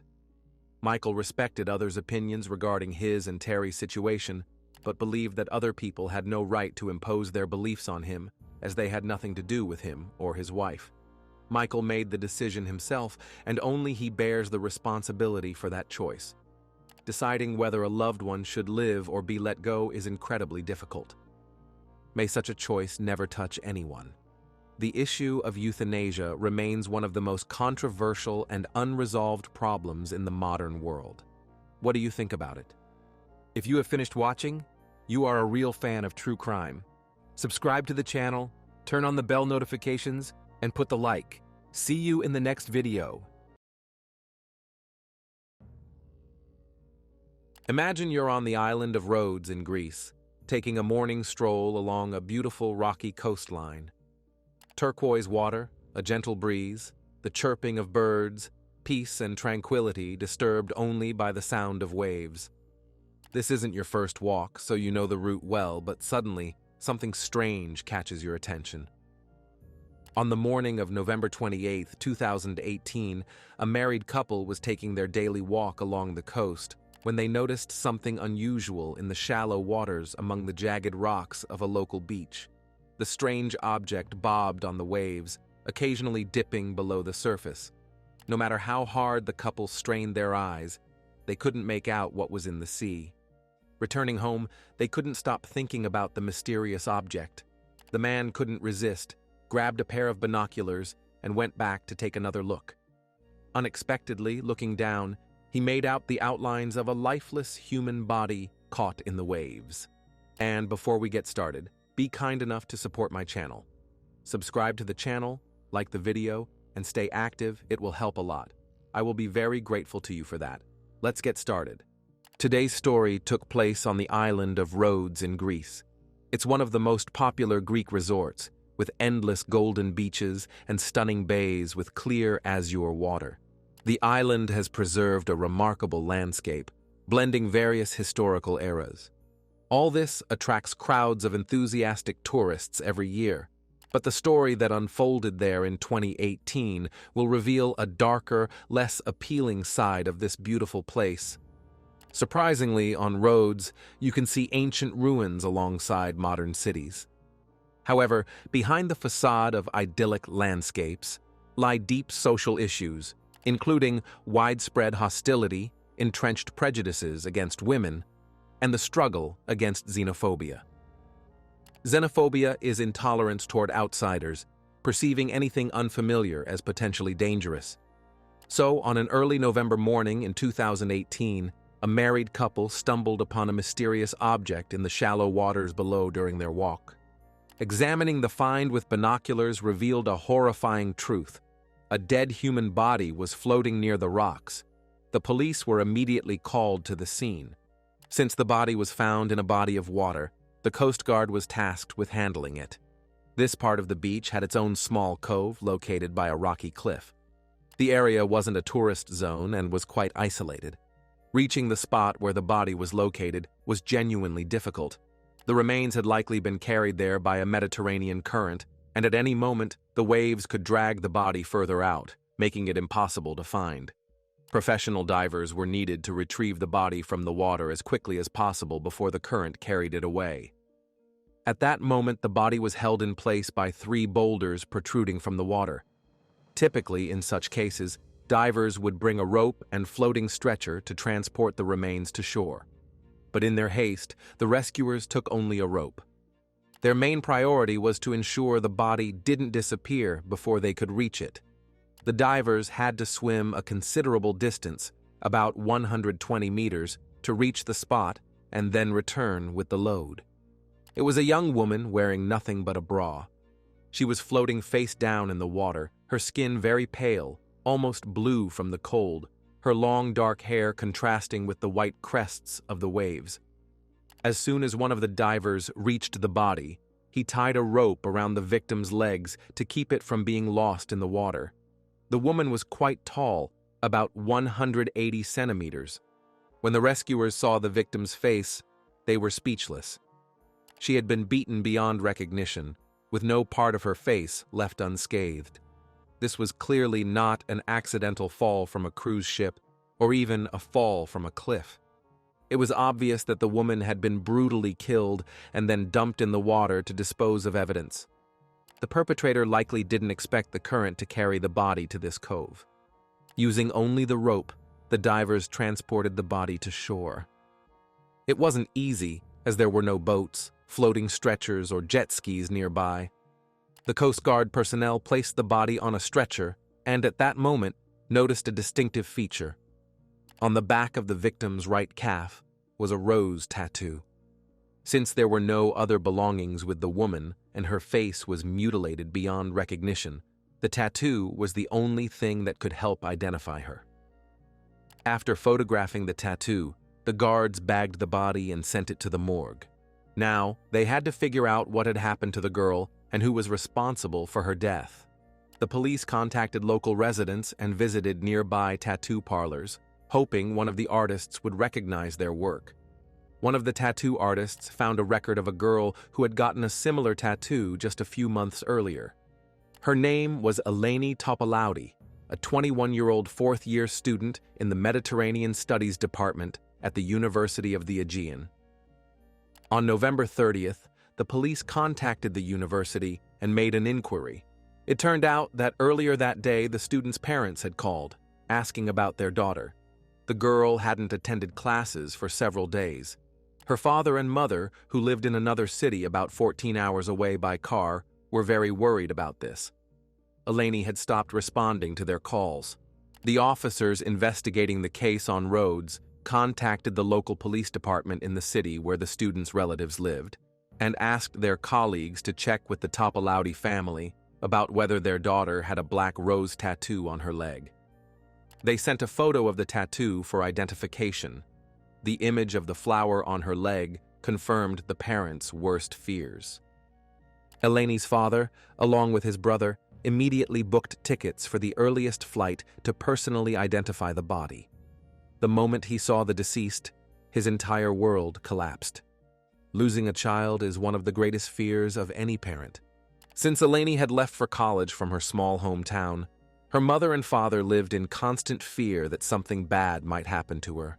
And now, their nightmare had become reality. Elani Toppolauti was born on January 15, 1997, in the Greek town of Didymoteicho. The town's population was just over 9,000 people. Elani, derived from the name Helen, was named after her grandmother. She wasn't just a child. Elani was an entire world to her parents. The thing was, her mother had struggled to conceive for a long time. Their daughter was born when the woman had already turned 34. Elani was the first child in the family. While still in her mother's womb, the girl grew accustomed to classical music and ancient Greek literature. Both parents were educators and strove to instill a love for art in their long-awaited baby. When Elani was born, no one in the world was happier than her mom and dad. They were a small family of 3. Only when the girl turned 9 did she get a younger brother. Toppolauti grew up as an active, freedom-loving girl full of life. The crime rate in their small town was virtually non-existent, so Elani could freely run and play outside with her little brother. She excelled in school and, at a fairly young age, could already speak several languages fluently. Her mother and father not only told their daughter about art and bought her books on the subject, but also took her on trips to various Greek cities so Elani could see it all firsthand. They didn't just take her to theaters and museums, they instilled other values in her. The girl was taught to trust people, respect others' opinions, and stand up for her own. On the other hand, Elani also knew that the world could be cruel and not everyone had good intentions. She desperately wanted to make a difference and become a kind of peacemaker. Ultimately, this led her to dream of becoming a diplomat, to officially represent her country's interests abroad and work on building trust with other nations. As a child, she traveled with her father to Jordan, where she taught Arabic for free as a volunteer. Now grown, she set more ambitious goals for herself. To pursue her chosen path, Elani had to leave the comfort and safety of the small town where she grew up and head to a big city. She had never been apart from her family before, but after graduating high school in 2015, she packed her things and moved to the island of Rhodes to enroll in the University of the Aegean to study in the Mediterranean Studies department. Her parents weren't thrilled about her plans and tried to dissuade her from such a big step, warning her about the dangers of the big city. But Elani was determined to live life on her own terms. The department she enrolled in was one of the few in the world focused on studying the historical relationships between Greece and Mediterranean countries. It covered archaeology, linguistics, and international relations. This was Elani's first step toward landing her dream job, so she took her studies very seriously. Her parents, of course, wanted to see her succeed, so they agreed to pay for her education so she could focus on gaining knowledge rather than financial concerns. The student dormitory was located in the center of the city of Rhodes. Compared to Elani's hometown, this city was considered very large. For the freshmen, the unimaginable blend of beaches, resorts, ancient ruins, and old medieval streets was breathtaking. It was a bustling city with unique architecture. The population swelled even more during peak tourist season. For an 18-year-old girl from a small town, a new world was opening up, one she wanted to explore from every angle. Mentally transported to ancient Greece, Elani wandered through narrow cobblestone streets surrounded by stone walls. She explored various historical sites, recalling mythology. But then her attention would be drawn to the modern part of the island of Rhodes, filled with lively restaurants, cafes, and shops. The city's nightlife was also a discovery for the student. She made many new friends. Her strong moral compass and kind nature attracted the attention of her peers. By day, she attended college classes, and in the evenings, she explored the city and embraced her independent adult life. By the time Elani turned 20, she was ready to dive into romance. She started dating young men and going on dates. She wasn't looking for the one yet. She just wanted to feel her feminine allure. So, let's return to the investigation. Elani's father and uncle flew to Rhodes to find out what had happened to their girl.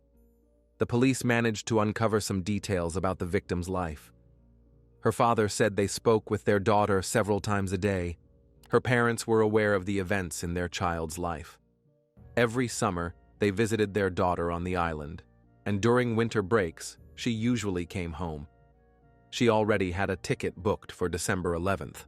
The family was looking forward to seeing Elani and was excited about the reunion, never imagining, even in their worst nightmares, how her time in the big city would end. The family fully covered their daughter's expenses, and her grandparents sent her money as a bonus for good grades.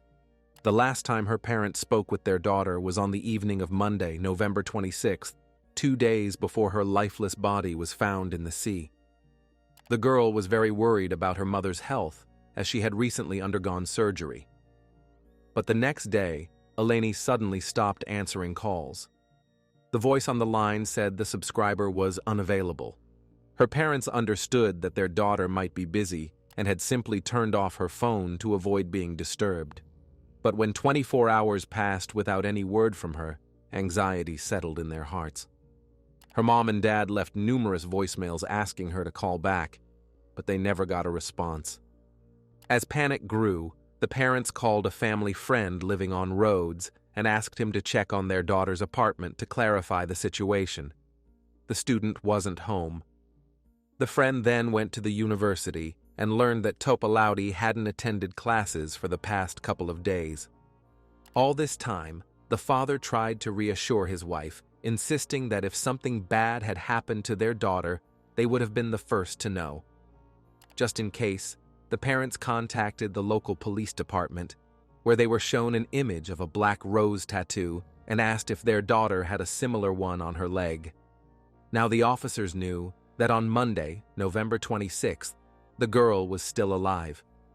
In the bushes on the cliff from which passers-by had spotted the student's body floating below, detectives found several items: a sock, a piece of styrofoam, and something resembling a pillowcase or sheet with pink accents. Most likely, Elani had been thrown off this very cliff, about 10 meters high. All the items found were sent for examination.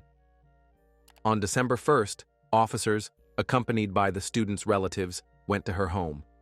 It was a small studio apartment in the city center. On one side of the room was a bed, and on the other, a vanity table with a mirror, a dresser, and a small desk where the girl had left her laptop and a plate of cookies. In the sink of the tiny kitchen was a dirty cup with a spoon inside and an empty bowl. Clearly, Elani had eaten dinner and sat at the computer to do her homework. Or perhaps she was messaging someone.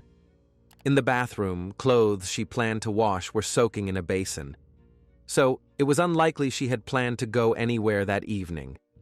Everything looked as though Elani was going about her usual routine until something interrupted her. To figure out where the girl might have gone late at night, the police questioned her friends. One of her classmates, named Nora, said she had spoken with Elani on the phone for nearly 2 hours that day. The conversation ended close to midnight. The girls discussed future plans, gossiped, and shared their thoughts. Topolauti told her friend about a guy named Alex, whom she had met about a week earlier. The young man seemed very nice to Elani when they exchanged messages on social media. Nora recalled that during their phone call, there was a knock at her friend's apartment door. Topolauti explained to her classmate that it must be Alex. The guy was coming to the city to meet in person and invite her to a restaurant. After that, Elani quickly said goodbye and hung up. About an hour later, Nora received a message from Topolauti with a single word: call. Most likely, Elani urgently needed help or advice from a close friend. Unfortunately, Nora was already asleep at the time. She only read the message in the morning. Assuming her friend wanted to share her impressions of the new acquaintance, Nora called her number, but the call went straight to voicemail. Upon learning this new information, the investigators decided to review footage from the surveillance cameras in the building where the deceased student lived. The footage showed that, around midnight, Elani, wearing a white long-sleeved shirt, left the building with a young man. They walked side by side, chatting calmly. When the pair moved out of the camera's view, detectives checked all the vehicles passing through the area. Since it was already late at night, there weren't many cars. After ruling out nearly all vehicle owners by license plates, the investigators' attention was drawn to a white pickup truck that left the area shortly after Elani Topolauti and the young man, presumably Alex, were seen on camera. It was an old, battered vehicle with a cab designed for two people. The footage didn't show who was driving the truck. From the license plate, investigators determined that the vehicle belonged to a company run by a well-known Greek family on the island named Koukouras. The Koukouras family was quite influential and well-connected. They owned several stores, restaurants, cafes, and a hotel. In short, they controlled nearly half the businesses on the island. Detectives tracked the white pickup's movements using traffic cameras. They were certain the vehicle was linked to the student's disappearance, as it was later spotted near the beach where Topolauti's body was found. According to the camera footage, the white truck was heading toward the coastal village of Lindos. The Koukouras family owned property there. Coincidentally, Elani's lifeless body was also discovered by members of this family during their daily walk along the beach. There were too many connections to this prominent family. The police took an interest in this fact and decided to speak directly with the head of the family. Mr. Koukouras seemed to expect the call, as he immediately stated that the company's white pickup had been borrowed that night by a 19-year-old named Alexander Lucas. The business owner added that the young man was an Albanian immigrant, implying he might have committed something illegal since he wasn't Greek by origin. The man's words were a clear display of xenophobia. Mr. Koukouras provided the investigators with the young man's address.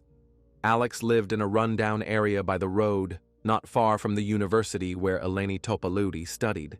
To confirm they were dealing with the same person, officers found Alex's social media profile and indeed discovered the young man who had been communicating with the deceased student. He had a model-like appearance and seemed to enjoy showing off his toned, muscular, tanned body. Meanwhile, the coroner performed an autopsy on Elani's body. He was deeply shocked by what he saw and called the attack inhumane. In addition to injuries from the fall, there were signs of strangulation on the girl's neck. Finger marks were even visible on her skin. Elani had also sustained a blunt head injury, which caused a skull fracture and brain hemorrhage. This happened before her lifeless body was thrown off the cliff. There were knife wounds on her face and the upper part of her left ear had been cut off. But the most shocking detail in the coroner's report was that, despite all the injuries and the fall from a height, Topolauti died from drowning. She was still alive when she was thrown off the cliff. Water in her lungs confirmed this. Unable to move, the girl simply drowned. In her final moments, Elani was paralyzed, experiencing unimaginable pain and unable to do anything to save herself. The medical examiner estimated the time of death as the early morning hours of November 27th. Because the body had been in the water for some time, it was difficult to determine whether Elani had been sexually assaulted. But the fact that she was wearing only a bra suggested a crime with a sexual motive. 19-year-old Alexander Lucas was detained at his apartment. The young man didn't deny that he had visited Elani's apartment that evening. The two had met on social media about a week earlier. Detectives reviewed their correspondence and saw that the girl had indeed agreed to meet the young man. Alex appealed to her not only physically, he worked as a volunteer for various charitable organizations on the island. Elani always admired people who thought beyond themselves. Lucas claimed he would never have harmed the girl because he genuinely liked her. That evening, they had dinner together, and he had no idea what happened to her afterward. However, Alex quickly broke down. But in his confession, the person responsible for the student's death was someone else entirely, his friend, 21-year-old Manolis Koukouras. The two had met at the gym a few months earlier. Manolis belonged to the influential Greek Koukouras family, which owned nearly half the businesses on the island. According to Alex, that evening, he and Elani planned to go to a steakhouse, grab a bite, and take a walk. But by the time they got to the restaurant, it was already closed. That's when he got the idea to take the girl to his friend's countryside house. He said they'd pick up something to eat at a fast food restaurant on the way, and then have a small party on the house's rooftop, or just walk along the beach to get to know each other better. Elani agreed, and they drove to the family's beach house in Lindos, owned by the Koukouras family. Everything was going great. The young people hung out, chatted, and drank. At some point, Alex and Elani slipped away to one of the rooms to avoid kissing in front of their friend. It was very romantic until a drunken Manolis, shirtless and clearly intent on sexual activity, burst into the room. Koukouras declared it was his house, and he'd do whatever he wanted. He then tried to assault Elani, but she resisted and expressed her desire to leave. Then a knife appeared from somewhere. Threatening to kill her, Manolis pinned the girl to the bed. He cut her face to stop her from struggling. However, Topolauti wasn't about to give up. Her attempts to break free led Manolis to punch her in the face several times, causing her to go limp, not so much from the blows as from the shock. She was clearly terrified, screaming and calling for help. Meanwhile, the homeowner tried to remove the girl's clothes. To silence Elani, he grabbed her by the neck and slammed her head against the wall. Alex admitted he was scared of his friend. He had never seen him so angry before. All he did was shout and beg his friend to stop. But Alex's attempts to intervene only enraged Manolis further. He grabbed an electric iron from the floor near the bed, swung it, and intended to throw it at Alex. Instead, he hit Elani in the head. The girl went limp and stopped moving. A few minutes later, Alex picked up his friend and carried her to the bathroom to wash the blood off her battered face. Topolauti came to and demanded that the guys take her to a hospital immediately, or she would go to the police. Surprisingly, Manolis didn't resist and got behind the wheel of his truck. They placed the girl in the middle between the two friends. At some point, Alex noticed they were driving in the opposite direction from the city. After about 20 minutes, the vehicle stopped at the edge of a cliff.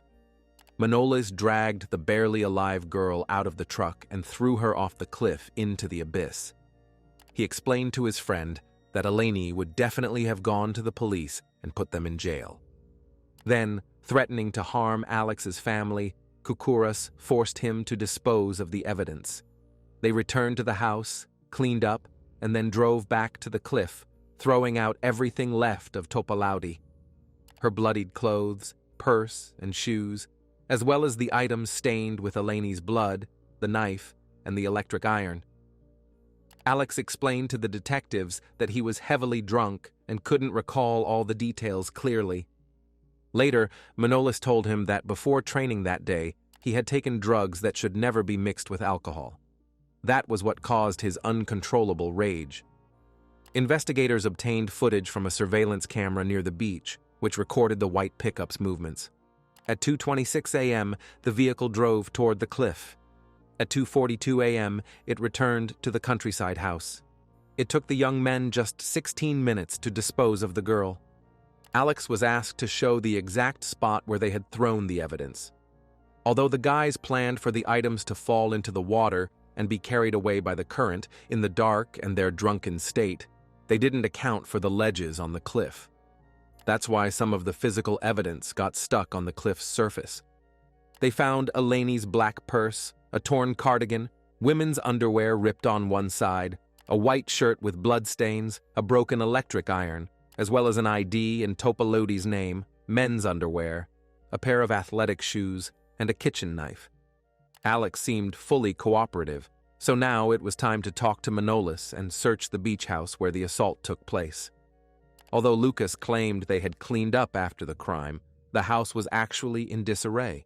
At first glance, it was clear that a brutal struggle had taken place in the room. Blood was everywhere, in the hallway, the kitchen, on the ceiling, the walls, the staircase, and even in the bathroom. Someone had clearly tried to wipe away the crimson stains, but ended up just smearing them across the surfaces. Cleaning supplies and a bottle of bleach were still on the kitchen table. Dirty sponges and 3 coffee cups were in the sink. Apparently, the homeowner didn't expect the police to show up, so he didn't bother to clean thoroughly. Now the officers had to hear Manolis's version of the events that unfolded that night. His story was radically different from Alex's. Manolis was a wealthy, attractive young man, so he never had trouble with girls. They were ready to come running at his first call. Plus, he had a steady girlfriend who was studying in England. He had met Alex 6 months earlier at a kickboxing training session. Manolis was Greek, while Alex was an Albanian immigrant. There couldn't have been anything in common between them. They had only hung out a couple of times. Alexander Lucas was poor, and girls didn't pay attention to him. He was a bad driver, didn't have nice things, and had nothing to offer a girlfriend. That evening, Manolis had arranged a date with Elani, whom he had been talking to earlier, and asked Alex to pick her up in the company's truck. At the beach house, the friends had a few drinks, after which the homeowner slipped away with Elani to the bedroom, where they made love. When it was over, Manolis left the room to get more drinks. Then he heard a commotion. Lucas and Topaludi were arguing about something, and the verbal dispute escalated into a physical one. Alex punched the girl in the jaw, then grabbed her by the neck and threw her to the floor, causing her to hit her head and lose consciousness. Manolis was in a panic. He was frightened by Alex's erratic behavior and didn't know what to do. He froze in fear, so he did nothing to stop the assault, and later locked himself in another room to avoid seeing what the Albanian was doing. Manolis only heard muffled blows and the student's pleas for help, then everything went quiet. A few seconds later, he heard the sound of an engine outside. Manolis didn't know what to do. He feared for his life, so he didn't go to the police or report the assault. Despite the stark contrast in their accounts, both young men were arrested on December 5th, and the police had to determine which version was true. As soon as it was announced that the authorities were holding 2 men in custody on suspicion of the student's murder, the media began frantically offering opinions based solely on rumors. Most outlets believed the danger came from the Albanian, while the Greek boy was an unwilling participant in the horrific events. Although there was no evidence to support this at the time, the Greek public was quick to condemn the outsider rather than entertain the possibility that a member of a well-known, influential family could commit such a heinous act. When investigators looked into Manolis's background, they learned he had previously been accused of theft and physical assault, but faced no consequences. Using money to resolve the issues and paying a fine, his parents now hired a prominent lawyer for their son and refused to comment on the situation. Meanwhile, friends and loved ones of the deceased gathered on the beach where Elani's body was found. They lit candles in her memory and prayed for justice to be served. Whichever version was true, it was clear that Elani hadn't expected to end up in the company of 2 young men. That's why she texted her friend at 1 a.m. asking her to call. As soon as Topaludi realized she was alone at night with 2 men, she panicked, and there was a reason for it. A year before Elani's tragedy, another horrific event had occurred. One evening in November 2017, the girl went to a nightclub with friends. There, she met a guy who invited her for a walk and then persuaded her to stop by his place for a minute. It turned out 2 of his friends were waiting at the apartment. At first, everything seemed fine. The young people were drinking, talking, and listening to music. At some point, Elani started feeling unwell. It turned out the guys had slipped something into her drink, completely robbing her of the ability to resist. The student vaguely remembered what the 3 men did to her, taking turns with one another. Fortunately, Elani managed to escape the apartment alive, but she was psychologically broken. She didn't know what to do and couldn't keep the horrific secret to herself. Eventually, she shared the story with her friends, who advised her to go to the police. Shortly before Elani went to the station to file a report, one of the attackers sent her a message on social media, threatening that the entire evening had been recorded on video. If she reported it to the authorities, the video featuring her would be posted on all platforms. After that, the guys would label her as an easy and promiscuous woman, and no one would want to deal with her. They blackmailed Topaluti's dignity in exchange for her silence. The student didn't respond to the message, but decided that this wasn't a deal she was willing to make. Showing those guys she was afraid of them would mean never freeing herself from the horror she'd endured. Around the same time, a bill was proposed in Greece equating non-consensual sex to a criminal offense. Previously, intimate relations between spouses weren't considered assault, even if one partner objected.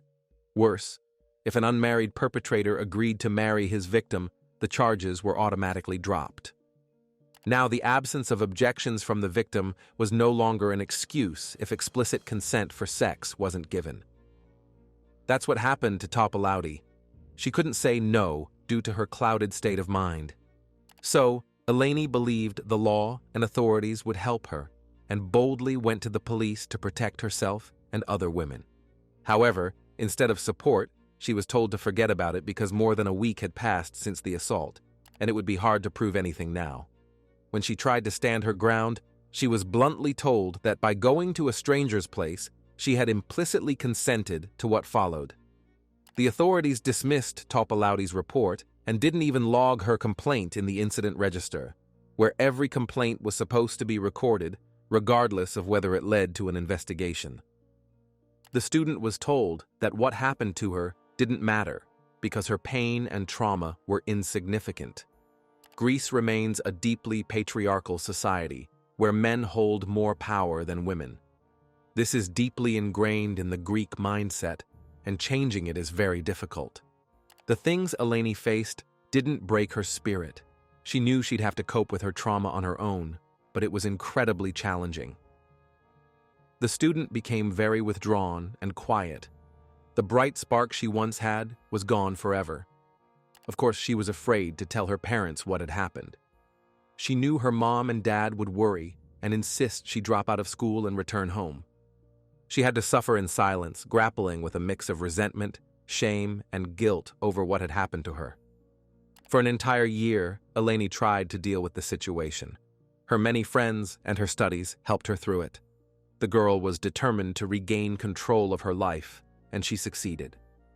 In November 2018, exactly a year later, Topalauti felt ready to move forward and start dating again.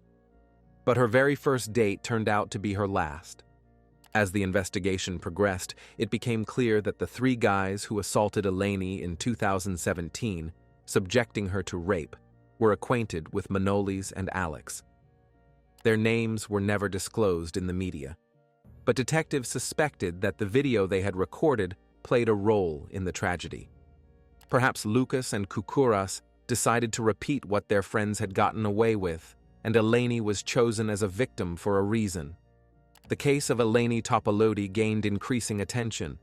Many powerful people wanted the noise to die down because a prominent, influential family was involved. Pressure was put on the lead investigator, but he refused to abandon the case. The Topalauti family breathed a sigh of relief when a female prosecutor was appointed, determined to seek justice for Elani and her loved ones. Meanwhile, the Koukouras family commissioned articles portraying Manolis as a good person who suffered only because he chose a foreigner, not a Greek, as a friend. He was described as a naive local boy who fell under the influence of a cruel Albanian. The boy's relatives capitalized on the fact that Albanians were often viewed with prejudice in Greece. In the eyes of many island residents, Alex, whose mother was a simple maid and father a builder, looked like the sole culprit in the crime. The guy wasn't in college, didn't work, and cared only about his appearance. Alexander Lucas was never a good boy. After Elani's death, the father of a 19-year-old girl with developmental disabilities, filed a complaint against him with the police. It turned out that Alex and his friend had tricked the schoolgirl into going to a secluded place where they took turns raping her. This happened just 3 days after the murder of Topolauti. The second suspect, Manolis Kukuras, had been considered a troubled child since a young age. He started fights in elementary school, attacking other kids with scissors. He was moved from class to class, but his behavior didn't change. Eventually, Manolis attended several private schools on the island, causing trouble everywhere. However, his parents blamed not their bullying son, but the fact that other kids were simply jealous of him. Manolis believed in the absolute power of money. In June 2018, 5 months before Elani's murder, the Kukuras family sued a world jiu-jitsu champion for injuries Manolis sustained while performing stunts on his motorcycle on the highway. He collided with the professional athlete's car when his bike veered into oncoming traffic. Not only could the athlete no longer compete due to his injuries, but they also demanded compensation for the injuries of the accident's culprit. During the investigation, another witness emerged. A week before the incident with Elani, a young woman met a guy named Alex on social media, and they had already planned a meeting. The young man said he and his friend were planning a small party. He was supposed to pick her up at her place, but her phone died, and they couldn't arrange it. Sometime later, she saw the news on TV and learned that Alex, along with his friend, was suspected of attacking a student, which ended in tragedy. The witness realized that fate had saved her from meeting those people. She could have ended up in Elani's place and died that night. The interrogations of the suspects lasted a total of 10 months. While awaiting trial, Alex had a tough time behind bars. Greek prisons weren't known for treating foreigners well, and other inmates turned against Alexander, landing him in the hospital after an attack. One day, 7 inmates forced him to undress. They beat him and then raped him. These people believed this was how he should pay for the death of a Greek girl. The trial officially began on January 13, 2020. Before that, Manolis's defense team requested that the jury consist entirely of men, arguing that women couldn't judge impartially. The request was denied. In their testimonies, both defendants presented contradictory evidence, blaming each other. The Kukuras family even tried to pin the blame on Elani, accusing her of having promiscuous relationships with men. Having taken the girl's life, they tried to destroy her reputation even after her death. The trial took place in an Athens jury court and lasted nearly 5 months. There were delays due to the pandemic. Both young men revealed their true natures. They smiled at each other and laughed during the proceedings. When it finally dawned on them that the evidence against them was irrefutable, Alex began sobbing uncontrollably, begging the court to believe he hadn't harmed Elani. Manolis, on the other hand, acted more arrogantly, still hoping money could solve everything. Elani's mother couldn't hold back, and, in her statement, warned the court that if the guys were acquitted, she would personally track them down on the street and kill them. Her daughter was her firstborn and the meaning of her life. These two monsters not only took Elani's life, but also destroyed her entire family's lives. The court deemed the attack premeditated and found both defendants guilty of the crime. Since Topolauti was a tall and strong girl, it's unlikely either of the guys could have overpowered her alone. It was clear they acted together, and the whole charade of shifting blame was staged to confuse the investigation. Manolis Kukuras and Alexander Lucas were found guilty by a unanimous jury decision and sentenced to life imprisonment, with Alex receiving an additional 15 years for the rape of a girl with developmental disabilities. The brutality of the crime against Elani Topolauti sparked a strong reaction from numerous feminist movements and human rights organizations in Greece. Elani's case became a starting point for a series of discussions about the true scale of this issue in the country. In 2021, the mayor of Elani's hometown named a street in her honor and erected a beautiful monument in her memory. Greek rock musician Foivos Delivorias dedicated a song to Elani. All this shows that her death was not in vain. May her story reach far beyond Greece and serve as a lesson for young girls. If you have finished watching, you are a real fan of true crime. Subscribe to the channel, turn on the bell notifications, and put the like. See you in the next video. Who, if not our loved ones, should we trust in this world? A world, unfortunately, full of deceit and evil. Evil that is sometimes deadly in every sense. In October 2012, 24-year-old Rebecca Gay vanished in broad daylight. The investigation into her disappearance led to a shocking outcome. The perpetrator was someone trusted not only by the young woman and her family, but by the entire community. Halloween is inherently a spooky holiday, often associated with playful costumes, home decorations, and treats. But in this case, Halloween brought a true nightmare. A monster somehow disguised himself as an ordinary person, and that's far scarier than any fictional tale. And before we get started, be kind enough to support my channel. Subscribe to the channel, like the video, and stay active. It will help a lot. I will be very grateful to you for that. Let's get started. Rebecca Gay was born on March 26, 1988, to Thomas and Sally Gay. She grew up with her 3 siblings in Midland, Michigan.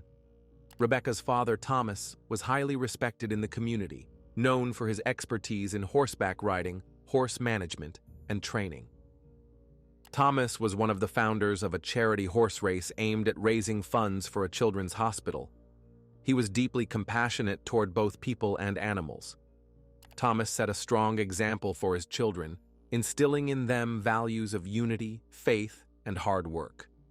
Rebecca spent her childhood in a small town, enjoying the safety of a tight-knit community where everyone knew each other.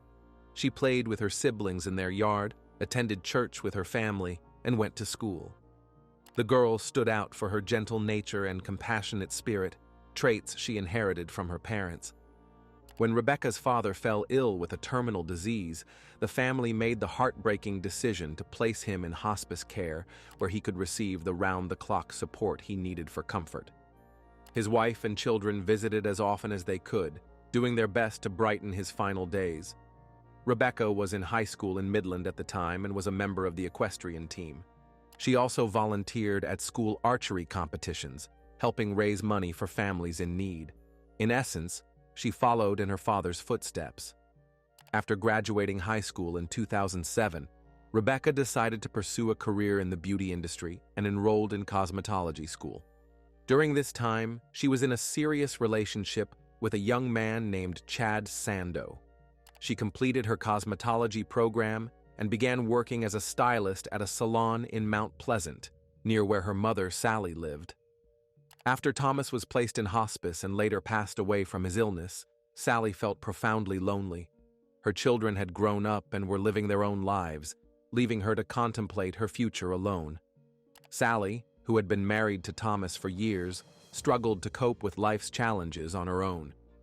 Unaccustomed to solitude, she turned to online dating sites to fill the void. Sally wasn't looking for a new husband. She simply wanted someone to talk to, share her struggles with, and feel less isolated.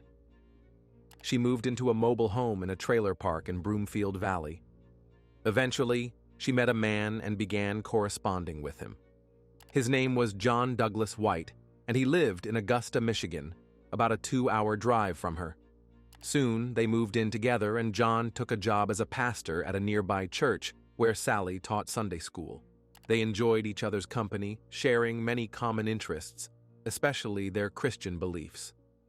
Mount Pleasant, Michigan, had a population of just under 20,000. Sally's neighborhood was a 20-minute drive from Mount Pleasant, a rural area with picturesque farmland. It was a peaceful, quiet place to raise children. Rebecca, Sally's youngest daughter, learned she was pregnant. When her baby named Connor was born, she and Chad did everything they could to provide a stable environment for the child. Unfortunately, the birth of a child can be a significant challenge for many young couples. In this case, Chad couldn't handle it, as motherhood profoundly changed Rebecca. Her son Connor became her entire world, and she was wholly focused on creating the best life for him. Though Rebecca had always been a caring and responsible person, becoming a mother gave her an even deeper sense of purpose. She juggled her work responsibilities with the demands of being a single mother. Despite the challenges, she never complained and approached every aspect of her life with gratitude. Now in need of support, Rebecca decided to rent a mobile home in the same area as her mother in the Broomfield Valley trailer park. She felt safe knowing her mother was nearby. Sally and John lived across the street from her. Rebecca and her son spent nearly every evening at her mother's house. John cooked them dinner and, of course, helped care for Connor. He embraced the idea of having a real family, happily stepping into the role of a father figure for Rebecca and a grandfather figure for Connor, often driving him to daycare and watching him when Rebecca was busy. For a while, Rebecca built her career in cosmetology, but with Connor's arrival, she could no longer spend long hours at the salon. So she took a job at a retail store in Mount Pleasant. She entrusted Connor's care to her mother and John, as they had become almost like one family. Rebecca got along well with her colleagues and quickly rose to a managerial position. Meanwhile, her personal life was also progressing. She met a man named Aaron Quinn. They met when Connor was about a year old. Aaron embraced the boy as his own son. He treated Rebecca with great love and respect and planned to propose to her in the near future. Aaron's family considered Rebecca part of their own, and Sally and her partner, John White, supported her daughter's choice. Rebecca, in turn, quickly welcomed John into her family. There was a time when John fell ill with a bad cold, and Rebecca made him soup, picked up medicine from the pharmacy, and ordered him pizza. John was always there when she needed help with Connor. So Rebecca had a strong support system and a bright future ahead. It was important to her that she was surrounded by good people. Her lifestyle may have been modest, but she filled her world with love and warmth, ensuring her son had everything he needed. In 2012, Connor turned 3, and Halloween was approaching. Rebecca was especially excited because it had been her favorite holiday since childhood. Connor was now at an age where dressing up in costumes and trick-or-treating was thrilling. They had already picked out an adorable Spider-Man costume for him. The store Rebecca managed had received a shipment of scarecrows, and she bought 8 of them to decorate her yard. She took great joy in decorating her home with holiday symbols, setting out pumpkins, hanging fake cobwebs, and putting up spooky signs on the door. On the eve of Halloween, Rebecca was home alone with her son. In the morning, Connor needed to be dropped off with Chad, his biological father, where he would spend the day. After work, Rebecca planned to pick him up, put on his costume, and take him trick-or-treating for the first time. She had so many exciting plans for the holiday that she called her mother and Aaron to share her joy. That evening she was, as usual, happy and fully focused on celebrating Halloween. No one suspected that the holiday would never come for her. For the past few months, Rebecca had been working the morning shift to spend more time with her son. When she didn't show up for work on October 31st, 2012, it puzzled not only her bosses, but also her colleagues. Rebecca hadn't called or given any notice of her absence. As a manager, no one could imagine her oversleeping or skipping a shift. Most perplexing of all, no one could reach her. The management sent a colleague to Rebecca's home to check on her. Perhaps she was dealing with an issue and needed help. But no one answered when he knocked on the door. It seemed no one was home. He tried the front door, but it appeared locked. So he got back in his car and headed back to the store. On his way, he noticed something odd. Just a few dozen yards from Rebecca's home was a bar, and in its parking lot stood a light blue 4-door Buick. It was Rebecca Gay's car, but there was no reason for her to park it there, as she had a driveway right in front of her house. Her colleague went into the bar to inquire about the light blue Buick. The bartender, who had worked the evening shift, said he saw the car but that Rebecca hadn't come inside. The previous evening, she had been with her son, so it seemed unlikely she would have gone to the bar and left Connor alone.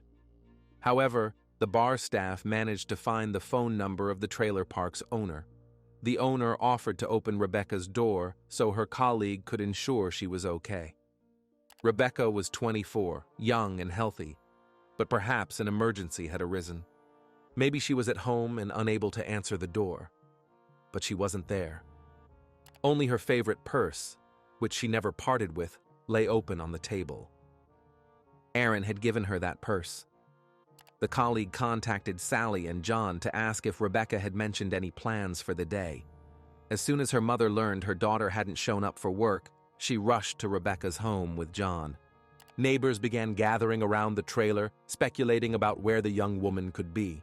By noon, her family reported her missing to the county sheriff's department. But the authorities were hesitant to start a search since Rebecca was an adult. They didn't want to jump to conclusions, but acknowledged the situation seemed strange.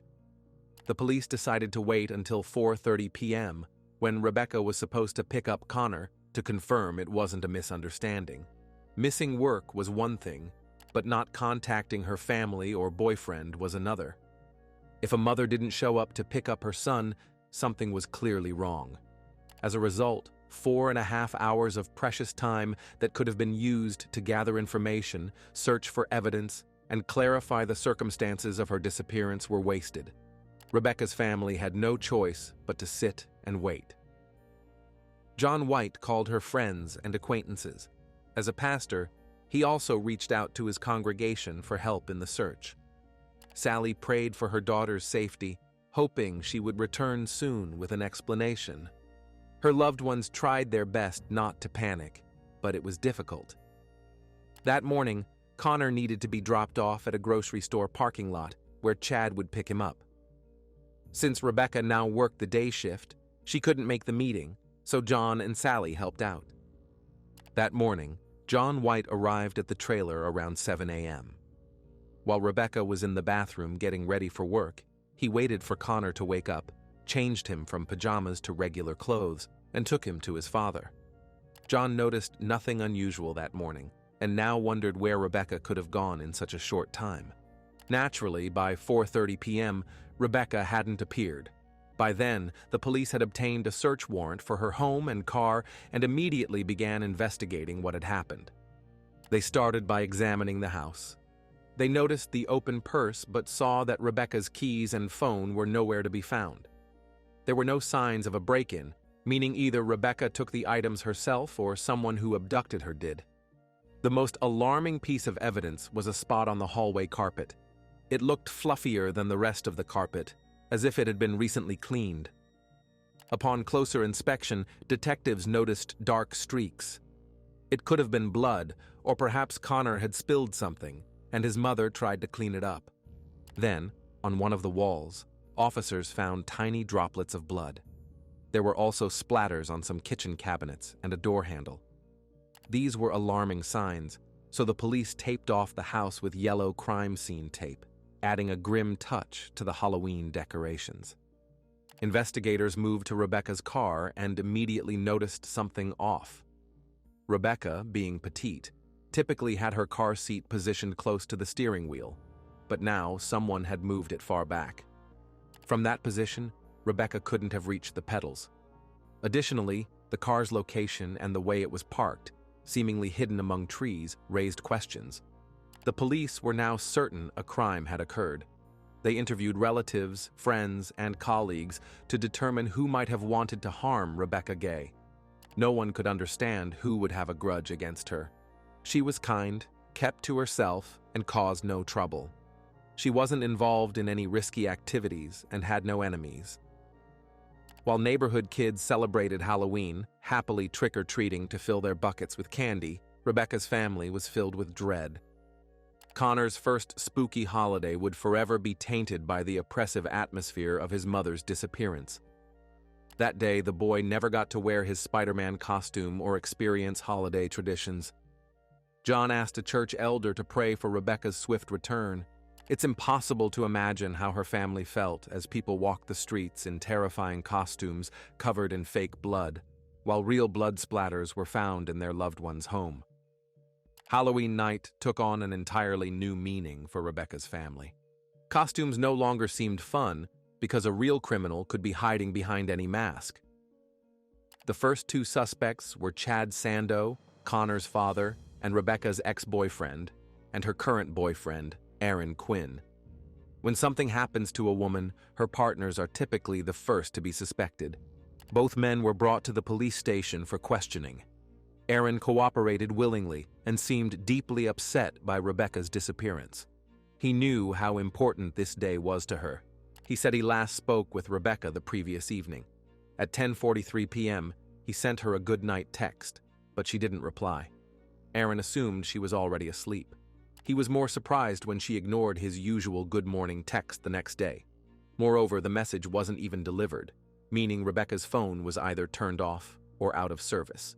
This information helped authorities narrow the timeline of when Rebecca stopped communicating. Suspicion was lifted from Aaron after investigators verified his whereabouts that morning. In fact, Aaron admitted to detectives that he had been planning to propose to Rebecca for weeks. He had been saving for a ring and waiting for the right moment. He hoped that moment would be Halloween night, Rebecca's favorite holiday. But his plans were not to be. For a moment, police considered that Rebecca might not have wanted to stay with Aaron and ran away. But they quickly dismissed this theory. Everyone they spoke to insisted that Rebecca loved Aaron and wanted to marry him. The couple had discussed their future together and building a family. Next, it was Chad's turn, but he had little to add. He spoke highly of his ex-girlfriend, saying that despite their circumstances, they maintained a friendly relationship and did their best for their son. Finally, authorities turned to another man close to Rebecca, Pastor John White, her mother's fiancé and a key figure in raising Connor. He appeared to be the last person to see her alive when he came to pick up Connor to take him to his father while Rebecca got ready for work. John immediately faced intense scrutiny as detectives focused on his precise answers. This could make anyone feel uneasy. It's easy to forget small details of daily routines when you don't know they'll be important later. What Rebecca was wearing, whether she seemed normal or acted differently, whether she said she was going straight to work or mentioned stopping by the bar, how Connor behaved, or what he said. Questions came one after another, but detectives hoped the pastor could shed light on details that might help find Rebecca.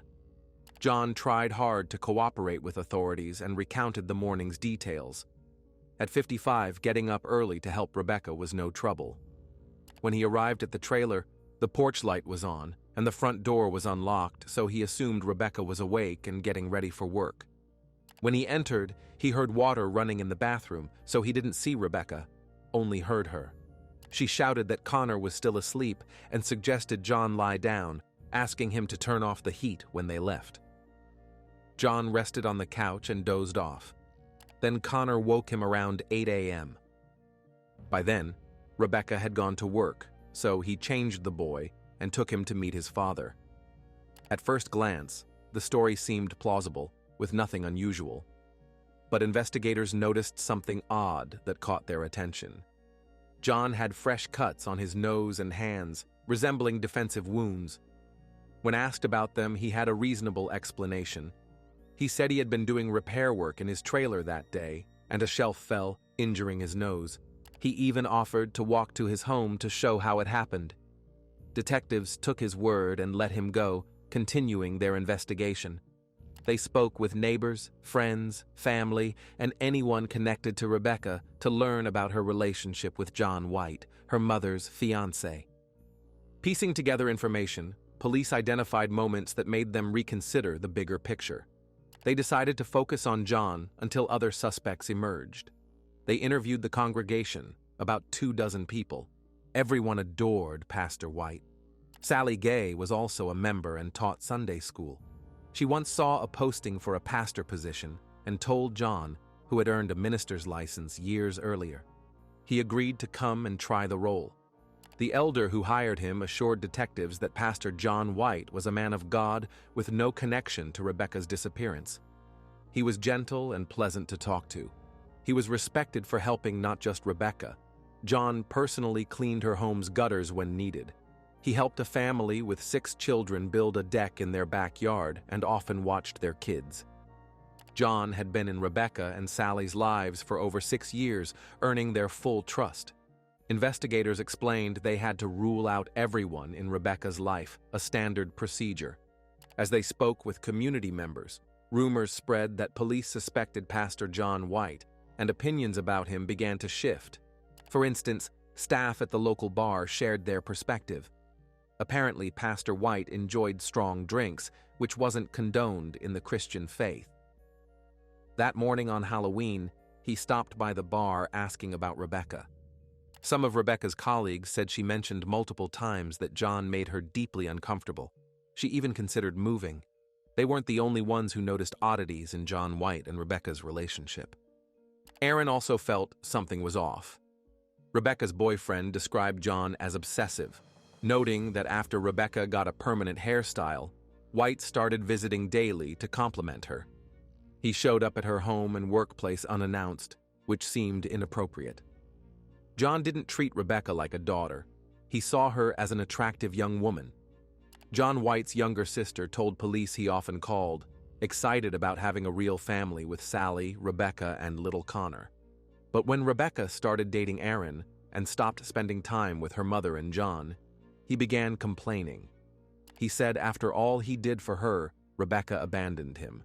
He repeated this over and over, and his sister laughed it off. Why would a young woman hang out with older people? At the time, she didn't think much of it. But now that Rebecca was missing, she suspected John might have forgotten his relationship was with Sally, not Rebecca. His interest seemed unhealthy, given his past. Due to conflicting accounts about the pastor, police asked him to take a polygraph test.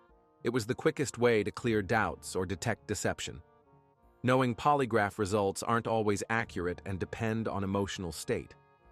John hesitated. Should he take the test at all? Rebecca's mother, Sally, had to persuade him to agree, to prove he wasn't involved in her daughter's disappearance. When John White finally consented, a detective deliberately picked him up in a patrol car and sat him in the front seat, hoping to glean information on the drive to another city with polygraph equipment. They chatted about trivial things until the pastor felt at ease. It worked like a charm before they reached the station. John White explained why he was reluctant to take the polygraph. He admitted to a criminal past unknown to anyone, including his fiancée and the church. These weren't minor offenses. He had been involved in an attempted murder case. Back then, John was much younger and a different person. He made mistakes, some leading to convictions. By now it was over, the case was closed, and he was released. According to White, he was wrongly convicted, leaving a deep mark on his life. He told the detective that after his release, he turned his life around. When the church gave him a second chance, he seized it. While law enforcement worked tirelessly to uncover the truth, the community didn't sit idle. In this small town where everyone knew and loved each other, many were desperate to help. Volunteers formed search parties to comb the area around Rebecca's home, hoping to find clues to her whereabouts. Social media was flooded with requests for information. Flyers with Rebecca's picture were posted everywhere, on poles, in shop windows, and on community bulletin boards. Tension grew by the hour, but no solid leads emerged. While John took the polygraph, detectives dug deeper into his past, and what they found was horrifying. The new information stunned the police department. Former convict White, now a pastor, was known as a man redeemed by God, using his past to guide others. So who was Pastor John? John Douglas White was born on May 20th, 1957. He had 2 sisters, one older and one younger, with whom he was close. Their father was a police chief, fire chief, and mayor of Augusta, Michigan, where they lived. If John got into trouble, it reached his father quickly, so he tried to behave.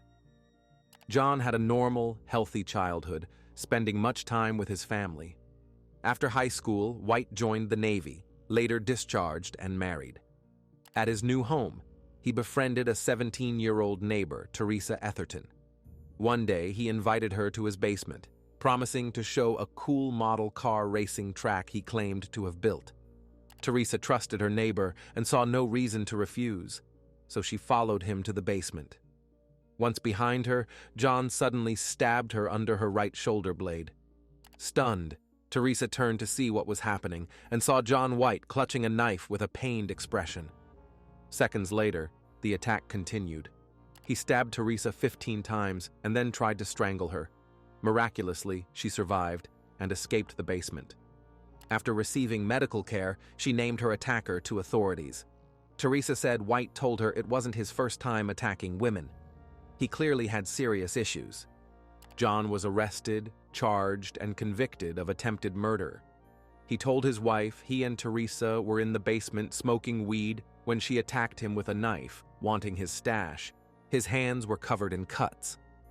At trial, White feigned remorse, calling himself a young fool who made a big mistake, vowing never to do it again. He was 22. White was sentenced to 5 to 10 years for the brutal attack. He was also required to undergo psychological counseling. 2 years later, in 1983, he appealed his conviction, claiming his lawyer didn't act in his best interest. White got a lenient deal, allowing him to leave prison after 2 years and serve 2 years of probation. He was ordered to undergo mental health treatment. Thus, John White got off lightly for a vicious attack on a defenseless girl. Due to his lawyer's error and the judge's leniency, John was freed but didn't abandon his urge to harm women. 10 years later, he was a father of 2, with a 3rd child on the way. For a long time, John worked as a truck driver, but with children, he switched to a more stable job at an industrial laundry. He maintained equipment. At that time, his urges to harm women resurfaced. In July 1994, a 26-year-old woman named Vicky Sue Wall vanished. She worked at the same laundry and had an affair with John. They secretly met in the back parking lot of a store, making love in White's pickup truck. That's where she was last seen. This led authorities straight to John White. He admitted to the affair but claimed he dropped Vicky off shortly after they were seen on surveillance cameras in the parking lot. She was alive and well. He didn't know what happened to her afterward. White then told detectives he had blackouts, so he might not remember if he did something to his lover. After this confession, he told his wife he couldn't live like this anymore and wanted to end his life. Instead, he left home and got drunk. Forensic experts later found blood stains in White's truck, but there wasn't enough for DNA analysis. At the time, DNA testing was available, but it required a significant amount of biological material for accuracy. 6 weeks later, a passerby noticed a white tennis shoe in the grass 3 kilometers from the store parking lot where Vicky was last seen. Approaching the find, he noticed drag marks and a clear smell of decomposition. The marks led to women's underwear, and further along lay a decomposed human body. It was the remains of the missing Vicky Sue Wall. The coroner couldn't determine the exact cause of death due to severe environmental exposure. The only clear detail was that she was partially unclothed. Her shirt and bra were wrapped around her neck. Clearly, Vicky didn't die of natural causes. She was killed. John White was the prime suspect. At the time, he was in a psychiatric hospital, likely planning to claim insanity to avoid prison again. Because White refused a polygraph and wouldn't discuss his affair with Vicky, police lacked sufficient evidence of his involvement. Prosecutors offered him a deal, which he accepted, pleading guilty to manslaughter. At sentencing, the judge noted his prior violent treatment of women and gave him the maximum sentence, 8 to 15 years in prison. But that wasn't all the police knew. To friends and family, John bragged that as a truck driver he often picked up prostitutes, disdainfully calling them lot lizards. After using their services, he'd stop near dumpsters and throw them out, believing such people had no societal value. None of the affected women reported him, but his realistic stories were corroborated by his attacks on Teresa Etherton and Vicky Sue Wall. While in prison, White told his psychologist he wanted to kill the prosecutor, his lawyer, and the judge. He also admitted to dark fantasies about their dead bodies.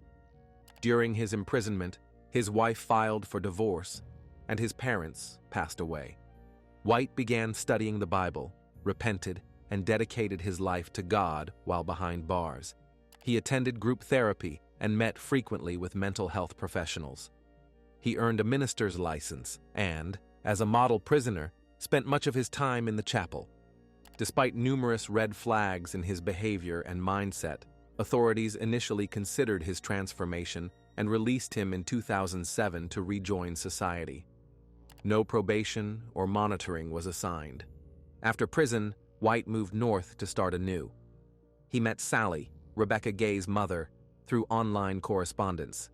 He moved in with her in the trailer park and became a pastor in Mount Pleasant, Michigan. When applying at the church, White explained his conviction, saying he had been involved with a woman who used drugs. She died of an overdose, he panicked and fled, and he paid the price. Naturally, they believed him. John repeatedly thanked his small congregation for giving him a chance. But deep down, he hadn't changed. He started a new life, far from his past, to avoid its shadow. Yet the dark fantasies of his twisted inner world never faded. Clearly, John had a serious problem. Authorities now wondered if he had acted on those fantasies with Rebecca. While Pastor John White took the polygraph, detectives dug into his background and were stunned by the extent of his criminal history involving violence against women. He didn't hide his legal troubles, but his guilt was significantly downplayed. The church also knew of John's criminal past, but the elder saw him as a reformed man of God, focused on the present and future. Learning from his past, White helped parishioners, watched their children, and lived a quiet, respectable life. Could he have been harboring dark plans all along? Realizing the pastor's knack for deception, police saw through his facade. The polygraph showed most of his answers were deceptive. With this new information, detectives obtained a warrant to search his truck and trailer. They found red stains and a broken necklace in the truck, looking like it was torn off someone. It was later identified as Rebecca's. In the truck's cab, they found a bag with zip ties, large construction trash bags, and small-sized women's underwear matching Rebecca's size. In the trailer, they found a rubber mallet with bloodstains. Police confronted White with these findings, but he insisted Rebecca was kidnapped, and he had no idea what happened to her. The interrogation lasted nearly 12 hours. It was early morning on November 1st, 2012. Realizing White could be questioned endlessly without breaking, detectives played on his emotions. It was clear John loved Sally, Rebecca's mother, and didn't want to hurt her. Sally had improved his life, helped him become a pastor, and welcomed him into her family. Detectives explained what would happen to Rebecca's body over time, describing decomposition and its appearance. They emphasized how devastating it would be for Sally to see her daughter's decayed remains and how Connor would cope with his mother's tragic death. They insisted that by telling the truth, John would prove his love for Sally, his fiancée. Initially, White asked for a lawyer, but after sitting alone with his thoughts when officers left the room, he agreed to speak openly, first requesting a final call to his fiancée. When Sally answered, John said she was the love of his life, but she would never want to speak to him again. He didn't explain, just kept apologizing, saying nothing could be fixed. Then he abruptly hung up. Pastor John White asked for a deal ensuring lifelong imprisonment and isolation. He then confessed to killing Rebecca Gay. His story was as follows. At some point, John felt attracted to Rebecca. On Halloween Eve, he was browsing an adult website about necrophilia, which intrigued him. After drinking several large beers, he went to Rebecca's home. It was around 2 a.m., but the doors were unlocked. Earlier that day, he had visited Connor and Rebecca and intentionally left the trailer's back door open. John entered, and at the sound of the door, Rebecca ran out of her bedroom and was struck several times on the head with a rubber mallet. Before losing consciousness, Rebecca looked at White and said she recognized him. The last thing she saw was a man she trusted implicitly. Realizing she was still alive and breathing, John wrapped a zip tie around her neck and tightened it with all his strength. White then sat and watched her die. he dragged her body to the kitchen and undressed it. He claimed he didn't recall if he had sexual contact with her corpse. He tried to clean the blood with spray cleaner and towels. He turned off Rebecca's phone, took her Buick keys, parked the car near the bar, and threw the keys and phone in a nearby dumpster to mislead police. Returning to the trailer on foot, he placed Rebecca's bloody clothes and the towels in a large construction trash bag, along with her body. As he loaded the bag into his truck, it tore. Her broken necklace fell out, and blood leaked, leading authorities to him. He dumped Rebecca's remains in a ravine near the trailer park and disposed of the bloody towels. He scattered evidence within a 1-mile radius of the house. After eliminating the crime's traces, he returned to Rebecca's trailer and slept on her couch for the rest of the night. The next morning, he changed Connor and took him to his father, acting as if nothing had happened. Rebecca Gay's body was found in the ravine where White indicated. Her injuries fully corroborated his confession. John White was sentenced to a minimum of 56 years and a maximum of 85 years, meaning he could be eligible for parole after 56 years. At 55 years old at the time of sentencing, this meant he would remain in prison for life. "Some people have no place in society, and you are one of them," the judge declared. However, the pastor monster was too cowardly to face his punishment. 4 months later, on August 28, 2013, he took his own life in his prison cell. John Douglas White's case exposed flaws in the justice system, which failed to recognize him as a predator and prevent further crimes. If you have finished watching, you are a real fan of true crime. Subscribe to the channel, turn on the bell notifications, and put the like. See you in the next video.